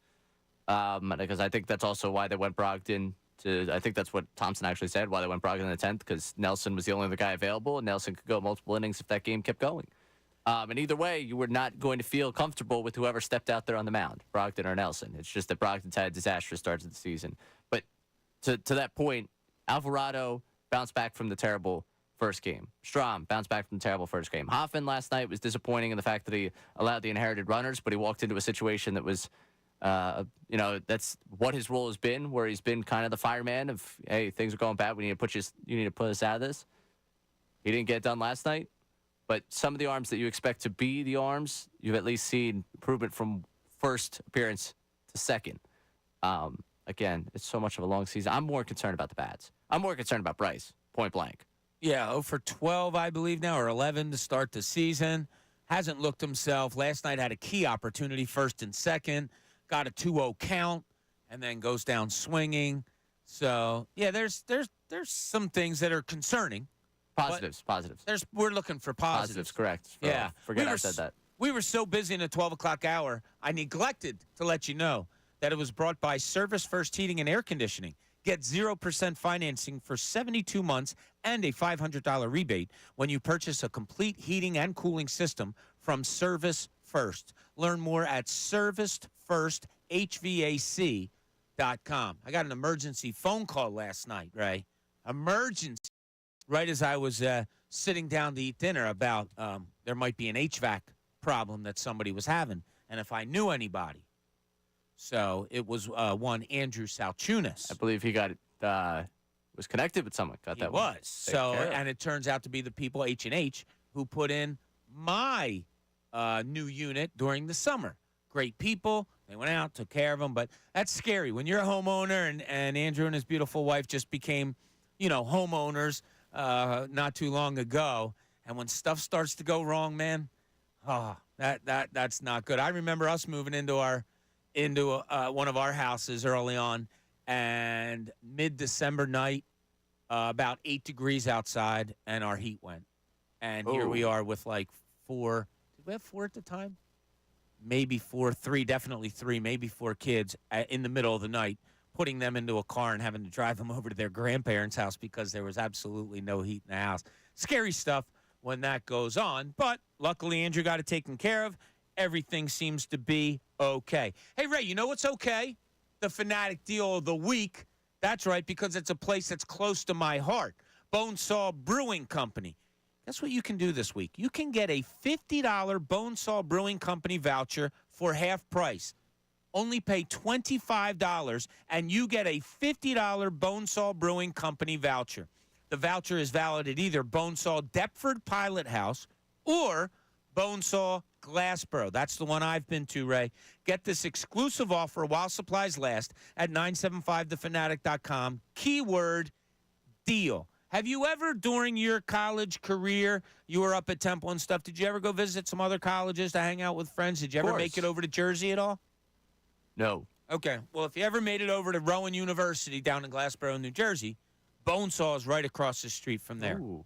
If I ever do make it down there. A good friend of the show, John Giannini, is the athletic director at Rowan University. So he is also a regular. I'm not a regular anymore because I don't live down there, but he is a regular down there at Bonesaw Brewing Company. All right, Ray, do we have some people that want to talk to us a little bit on the text hotline? Yes, so we got Tristan checking in with the delayed tip times for national games. Delayed tip times. So tip-off is listed at 7:30, but because this game is on national television and we want to draw it out, we want to get the ratings, this game will actually tip off at 7:43. Oh, Sixers tonight, you mean? No, just in general, but mostly not going to name the network, but one of the networks is almost criminal with it, with the way they do it to you. Oh, I'll say who it is. Yeah, go ahead. Who it is, ESPN. I wasn't going to say it. No, that's okay. They draw you into the pregame show that goes pregame show. Yeah, and it takes forever. So that was one. Someone else, this is David in Cincinnati, wants to get rid of the possession arrow. jump balls every time? Jump balls every time. I don't know. That slows the game. And you know what else? Referees can't throw jump balls anymore. Yeah, it's bad. Have you noticed that? Mm-hmm. And I blame the referees because if you watch it, it's like it goes from side to side, and I'm talking mostly in pro. And it's because I don't know why it's because. But for some reason, back in the day, the refs would always say at a jump ball, get it at its height, guys, at its height. So they would throw it up, and you weren't allowed to tip it until it was at its highest point. Now you have guys that are tipping it on the way up. It used to be a violation. I got to check with my NBA friends. I don't know why that's changed anymore. But possession arrow, no, I'm okay with it because I think it slows down the game too much by having, A, jump balls, and B, refs just aren't good at throwing the ball up in the air anymore. All right, one more for you. Dawood checking in. The high school basketball shot clock. Has to be a thing. Has to be a thing. Here's the problem with it. For the game, I agree. Sort of. I don't know. I go back and forth on this, Ray. High school sports, to me, is at its finest because there is a chance, more so than maybe others, college, pro, for the upset because you can scheme a little bit better than you can in college and pro. All right, let me tell you what I mean. There's going to be a team that's probably a lot better athletically than you are at the high school level. If you have a coach that might be a lot better than that team that is athletically better, the balance of powers gets really close to being even. That the clock comes into. I'm not saying hold the ball out or anything like that. Well, that's what it becomes. But if you have to play like a specific style of run my offense, I've seen teams take time off the clock, play low-scoring games that it's not boring. That could be just me. Also, another factor, not all high schools can afford it. You know, that's why it won't happen. Yeah, I mean, people when the Camden thing happened, when Camden High wound up winning a game when the other team obviously scored before the buzzer went off, there was an outcry for, well, come on, you got to have replay in high school. Replay in high school, I mean, a lot of high schools, can't come close to affording cameras, can't come close to affording shot clocks and the engineering that is made. You got to run electricity, you got to do all these different things. They're going to have to be someplace. You can't have one gym having it, a nice gym, a rich school having it on top of the scoreboard. I mean, on top of the backboard, and then have another school saying, "Yeah, we're gonna keep it here at the table. We'll count it down for you." Yeah, that's going to be the difficult one, but interesting idea. Yeah, I just hate the teams that hold it for a minute. I got to be honest, and you know how many high school games I go to. I've seen some on Twitter where I think there was a girls' playoff game. It might have been. It was over here in Philly, I think. Where it was Jersey, actually. It was over in Jersey. And a team held the ball for 2.5 minutes. No, I'm not for that. There was a boys' team as well that was trying to hold it for minutes on end. Okay. PA side. Yeah. No, I'm not for that. I am for coaching a deliberate game if you have to in order to win, but not holding the ball. Because you know what? Do you think kids go out and shoot and practice and run around and all that stuff to stand there and watch somebody with the ball cradled under their arm and stand there for 2 minutes? That's only what I practiced. I practiced the. You were the guy that you were the guy that went in. They said, "All right, we need to hold the ball. Ray, go hold it." Yeah, they called me in from the stands. You were like the guy that if you tried out for football, you would be on the onside recover team. Yes, that's exactly what. That was my one role. Hands team. Only the onside recover team. I was actually the lead block, so the guy with the hands could get the ball. You were the lead block at your size. Yeah. Yeah. You kind of like ran a pick. Pretty much, yeah. No, right, make sure he runs around you. My job was to get crushed. Then someone else would grab the ball. Yeah, hold him up a little bit when he runs through you, so it'll be all good. All right, when we get back, we have a lot more to talk to you about. I want to dip into some Sixers thoughts. I wonder if you are very hyped up about Joel Embiid coming back, because that has been some of the talk about what's going on. Also, there's been some odd starts for the Phillies here. Is it just normal? Is it something that you worry about? Maybe not. We've given you reason not to. All of those things and more here. Midday Show. Bob Cooney, 97.5 The Fanatic. Fanatic Sports Update.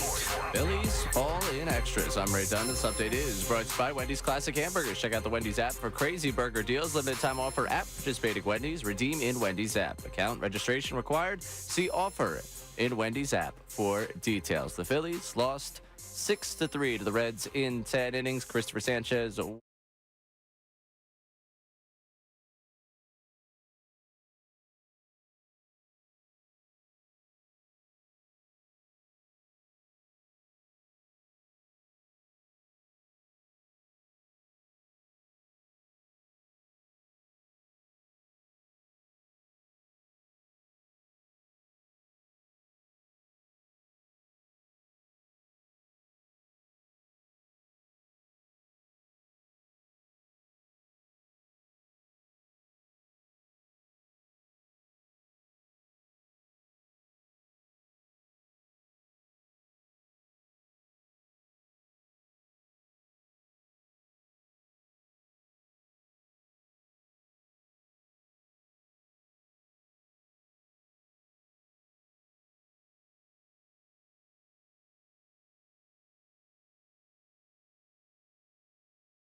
awesome.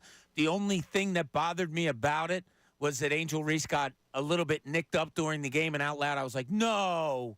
I literally out loud, no, because my wife yelled, what's wrong? And I said, nothing happened. Something happened in the game. I don't want to see best players not play in the biggest of games. So luckily she came back. I don't think she was 100%. If you watched her run up and down the floor throughout the rest of the game, it wasn't all there. Caitlin Clark was absolutely spectacular. So Iowa wins. As I said before, Floje Johnson, I just think, is one of the best athletes in women's basketball I have ever seen, and I can't wait to keep watching her play. Only a sophomore. So much fun to watch. The surrounding cast around Caitlin Clark so knows their roles on that team. That was a lot of fun. Then went to the Connecticut USC game. Paige Beakers, just a phenomenal game. UConn last night. All she did was go for 28 points, 10 rebounds, 6 assists, 3 steals, and 2 blocks. So that was cool watching her lead UConn over USC. Juju Watkins she had 29 points, and she is spectacular. Somebody compared her earlier to, who was it? They compared her to some other player. I forget who it was. But she is a lot of fun to watch. It was a great night. That's what I thought of the women's games last night. Yeah, I told you how much I couldn't wait to see them last night. I lamented on this station yesterday that Kim Mulkey gets on my nerves. I don't appreciate that. I think she tries to take the spotlight too much instead of letting her players or, glowing upon her players. Is some of that protection that she wants to shield them from things? If I felt that, I wouldn't feel disgust. I don't think it's that she does. I don't know. She just rubs me the wrong way. Don't have another way of putting it. She was gracious in defeat last night. Another article came out about. I didn't see this though. Did you see this, Ray? I saw it on the crawl last night. I know you were at the Phillies game. So the Washington Post, of course, did a big article on her, and she went crazy the week before, saying she was going to sue the Washington Post if there was defamation there and all of those things. Turns out it was a story that called her a great coach and talked about her basketball accolades, but also talked about the struggles, for lack of a better term, that she's had in her regular life. And, I understand someone not appreciating that, but for her to go off the rail the way she did before it came out, I don't know. I found a little different. Well, that story came out. I read the whole story. You read the whole story. Okay. It was what it was. I don't know. Did it tell me some things about Kim Mulkey I didn't know? Yes, both good and bad. But whatever. That's the kind of her coming out and saying, hey, yeah, I can see why they wrote the story now. They're trying to distract my team. No. What you do is you write about people and events when they're going on, when they're hot, when they're the subject of the country. You are the subject of the country. You won a national championship last year. This is the hot time to write about a Kim Mulkey. And the guy did a 2-year, I think she said, a background check and all of that stuff. A lot of it people didn't answer to. A lot of people wouldn't talk about her in the thing. But anyway, Los Angeles Times wrote something, and the guy who wrote the story apparently was pretty salacious against LSU and UCLA women basketball. I didn't read it, so I'm not going to. But the writer came out and apologized and said he was sorry for what, I don't know if it was he or she, wrote about those teams. So I tried to look it up yesterday, but I couldn't find it. You didn't see it at all, did you? No, I know that it's at one point they're apologizing for the language in the story, and then eventually I know it went out there. I don't know what has happened since that I saw the apology. I saw the same crawl that you saw, that there was an apology made about it. I think LA Times is trying to build that matchup of good versus evil with UCLA versus LSU.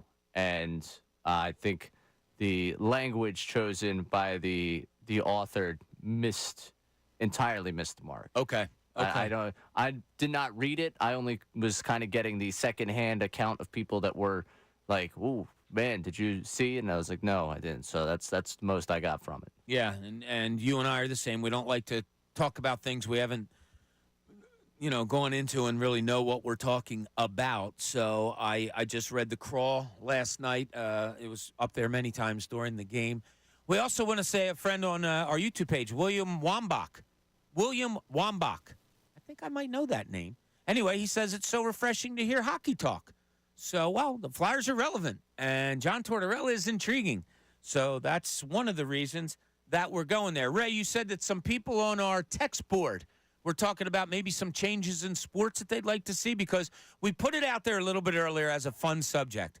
What are some little things in sports that you could just be happy to get rid of? Mine was all the timeouts with under 25 seconds to go when a game is decided and teams are calling timeout after timeout after timeout, like that. What happened last night in the Iowa LSU game. I know there's probably no real way you can do it, but I would love for a referee to, no, you don't get this one. Forget it. You're down 10 with 14 seconds to go. No reason for you to call a timeout. You had a great one. You wish that replay would be faster because there's no reason to take 1 or 2 minutes to decide on what we see in a split second and know what it is. I thought that was a great one. What are some other ones, Ray? Yeah, we got a couple more here. One, they want, this is more a broadcast thing. They want the camera angles post-play made to stop going isolating on a player when there's live action going on. They feel like they miss too much of the game because of the hero shot after someone does something well. Give me an example. I'm not sure I'm following what they're saying, do you think? I knocked down a three-pointer. And then the camera shows you running down the floor. Dropping, backpedaling down the floor instead of following the live action. Okay. I guess. Yeah. I don't think how many times do you miss something when they're showing a guy shooting an arrow up into the stands with the three-point celebration?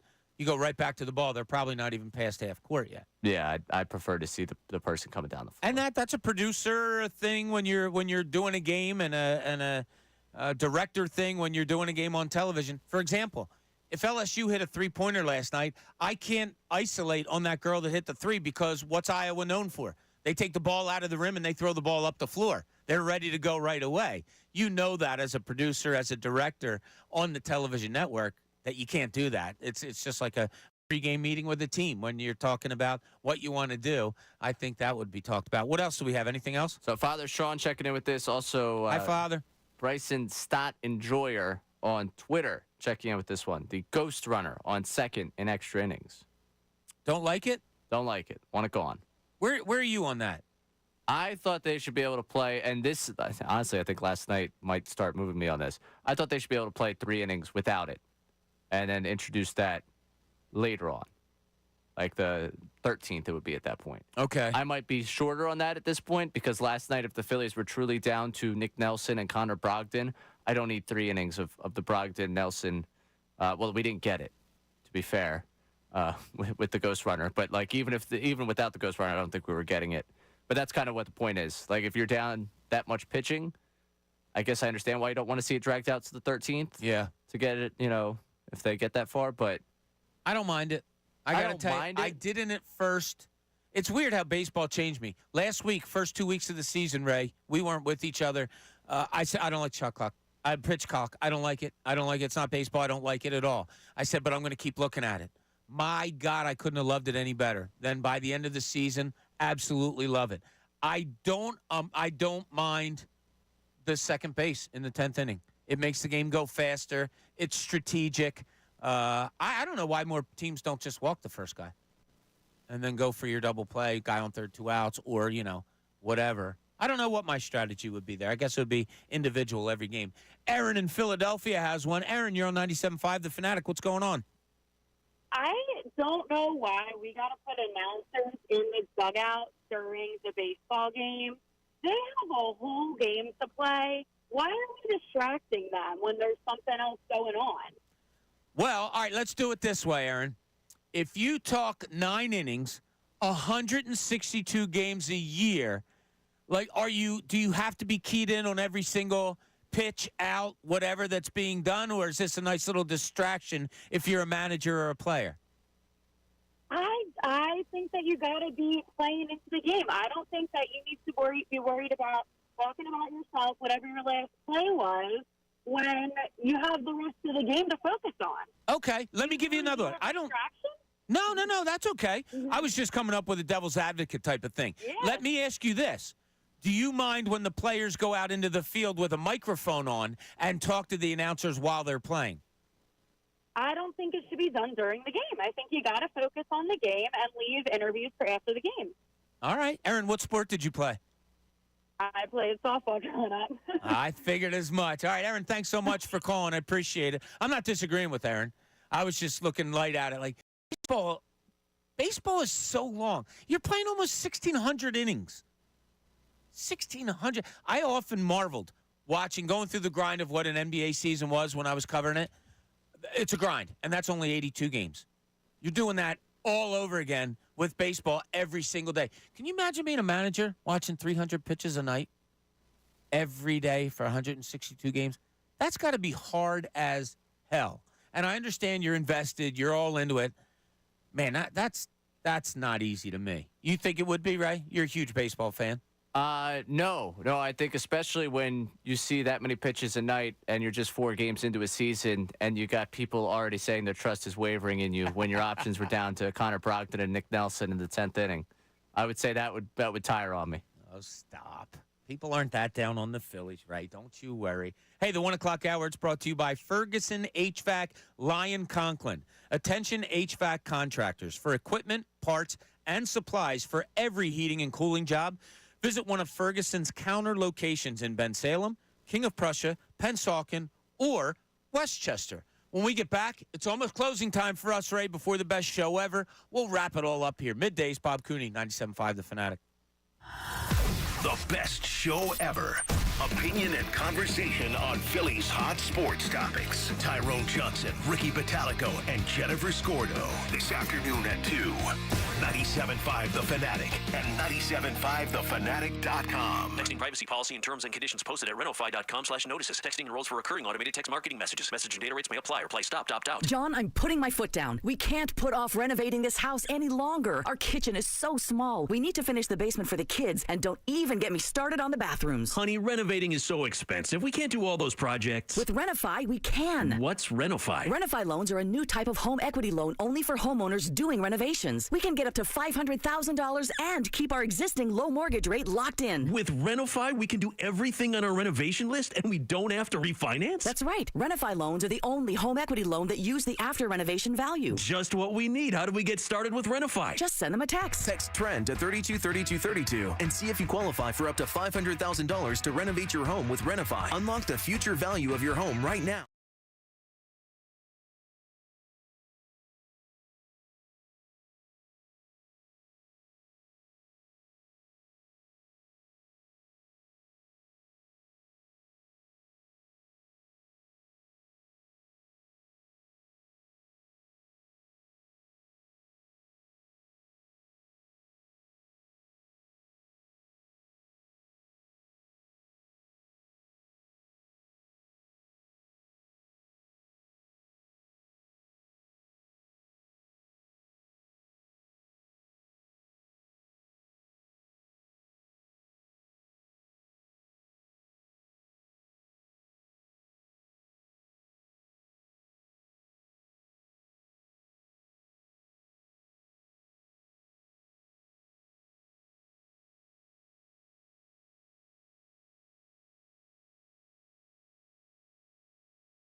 Up at 2, the best show ever with Tyrone Johnson, Ricky Batalico, and Jen Scordo. Right now, it's Bob Cooney, 97.5 The Fanatic, and 97.5thefanatic.com. Just scrolling through our, as we finish up here middays, before the best show ever, with Tyrone, Ricky, and Jen. I was just scrolling through some of the tweets, Ray. A lot of Torella talk. One guy came at me a little bit. I don't understand what he was saying, and maybe you can help me because I'm not above thinking that. He goes, "Hey, Bob Cooney, considering you're clueless about hockey, I'd sit out this discussion. Yeah, leave the defensive zone when the puck's down there and make it 5-on-4. Every coach in the world would love that, buddy." Is that referencing something? I don't know. I don't recall you saying something. I don't even think we got into hockey's X's and O's today. No, I don't. And I'm not being mean. I don't. If you disagree with me, that's fine. I just wasn't sure exactly what you were talking about. John comes in. He goes, "Yeah, Iowa called timeout with 7 seconds left and up 8 last night. I didn't realize it was Iowa that called the timeout. I thought it was LSU. It's cool, the interaction that we're getting. We love it. That's what we do here with you. That's what Ray and I are all about. We're all about you guys. I also had a couple of people today on the YouTube chat saying, yeah, they don't really take callers or whatever. That's why I don't call. I got to tell you guys, this is a new show. This is a different show. I've never had my own show here before. I do now. I am all into taking callers. I'm not saying that, 24/7. I love talking to you guys. I learn from you guys reading you on the YouTube page, on the tweets, whether you agree with me, disagree with me, whatever. I listen to anything and everything. I believe me, I love talking to you. The phone lines are always open for you. And if anybody, when you call in the show, I think you'll realize that we're not the show that makes you sit there for 6 hours. None of us, I don't think any of us here do that. Of the 4 shows that we have going on here, you are more than welcome to call in and talk to me. It's my favorite thing about being a media member here in Philadelphia, whether I was a beat writer before, whether I was working in the sports department at the Daily News, or here now. My favorite is to talk to everybody's sports. Like you have it, Ray. You go out somewhere and somebody will be like, yo, dude, I don't mean to talk sports with you. And I'm like, what are you talking about? He goes, well, you're not going to talk to me about my job. And I said, yeah, I will. As soon as you talk to me about sports, I'll ask you what you do, and we could talk about that. But sports is sports, man. I'm just lucky enough, and we're lucky enough that we have a job where, yeah, we're lucky enough to talk about it. So always, and I put this out there, honestly, always feel free to call in, whether you agree or disagree or whatever, because I'm always up to talk, and I love it. I absolutely love it. So, Ray, Phillies tonight, it looks like from what I was told they might get the game in. Must win tonight, right? Oh, Bob. Come on. Don't you start. It would be nice. I would enjoy to watch a win versus a loss. I'll go as bold to say that. Yeah, they got to get. Well, I mean, I'll be interested to see Turnbull tonight. What exactly you get out of him? What he is at this point. I think he was ready to be a bulk reliever for this team, and now guess what? Now you got an opportunity to be a starting pitcher again in this league. Are you going to be able to take advantage of that? Well, it's funny. I'm sorry to cut. You got Ricky Batalico on the phone, you hooked up with him because he's down at the, I guess, at NBC. NBC Sports Philadelphia. Sports Philly. You hooked up with him, and all I hear is when I walked into your studio, it's Ricky going, yo, what's up? And you say, you ready to go tonight? Going to need some arms. And Ricky's like, oh, my God, I can't believe it. 5th game into the season, and here's where we are. You probably are. Turnbull's going to give you, at most, 5? You hope. Exactly, right? Probably. Even if you're going well. I don't know if he's going to go past 4. 5 is probably it. So, I don't know. You're going to need some bullpen help again tonight. And you've already used a lot of guys. I'm looking at the weather right now. 100% chance of rain going for a while. And then right around 7 o'clock, it tails off to almost 0% chance of rain. So it's going to be wet. It's going to be cold. It's going to be ugly. But these are the type of games you have to play in the Northeast in March and April, Ray. So you better be ready for it. I don't envision you as a mudder so much. You're kind of a guy that needs to play with the dome, I think, with the sun out, all of that stuff. I don't think you're much of a mudder, Ray. I could be wrong. Maybe you are. But I hate watching baseball in the rain and cold. And you know what really ticks me off? I can't stand early season baseball when I'm watching the pitcher and talk about isolated cameras, and they show him, and you see the stands behind them, and everybody in the stands is dressed up like empty seats, because that's what they are. You know, like the other day, where were the Braves? The Braves just won 9-0 at No, it's not Chicago? Chicago White Sox. Exactly.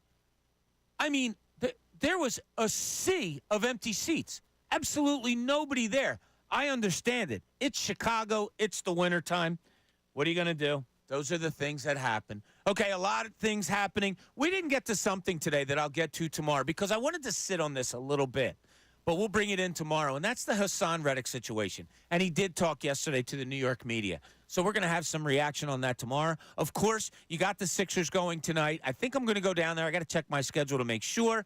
They will be on this station at 7:30 tonight, so make sure you check that out against the Oklahoma City Thunder. Looks like Joel Embiid will not be a part of it. We will be back here with you tomorrow, 10 a.m., midday show. Can't wait to talk to you then. Until then, best show ever coming up next here at 97.5 The Fanatic.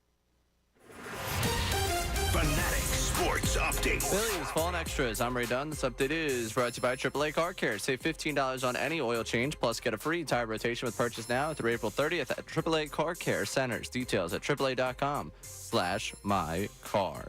The Phillies lost 6-3 to the Reds in 10 innings last night. They fall to 1-3 on the season. A brutal 10th inning saw Connor Brogdon allow a grand slam to Spencer Steer in the top half of it, and then Bryce Harper struck out as the tying run in the bottom of the 10th to end the game. Phils and Reds at 6:40 tonight. Graham Ashcraft and Spencer Turnbull, the pitching matchup at Citizens Bank Park. The Flyers fell 4-3 in overtime to the Islanders. We got our first look at Ivan Fedotov as he came in for the second period and beyond. The point thanks to Morgan Frost's goal in the last 10 seconds of the third period. The point lifts the Flyers a point above the Capitals into third place in the Metropolitan Division. ESPN Steve Levy joined the show earlier to talk all things Flyers. Catch that conversation one more time at 97.5thefanatic.com. 76ers in action. They host the Thunder tonight. Joel Embiid did not participate in shoot-around and is listed as out. So we will see about his stats, but looking like he will not play. Return or not, you can hear the live call of the game tonight at 7:30 right here on 97.5 The Fanatic. I'm Ray Dunn. Breaking sports news all day, every day is here. 97.5 The Fanatic and 97.5thefanatic.com. Tyrone Johnson, Ricky Patalico, and Jen Scordo. The best show ever. Listen weekday afternoons 2 to 6. The Eagles, the Phillies, the Sixers, and the Flyers. We have you covered all day, every day. 97.5 The Fanatic and 97.5thefanatic.com. Hey, it's my time of the year. Baseball's back, plus the college basketball tournament, golf. Download the only app I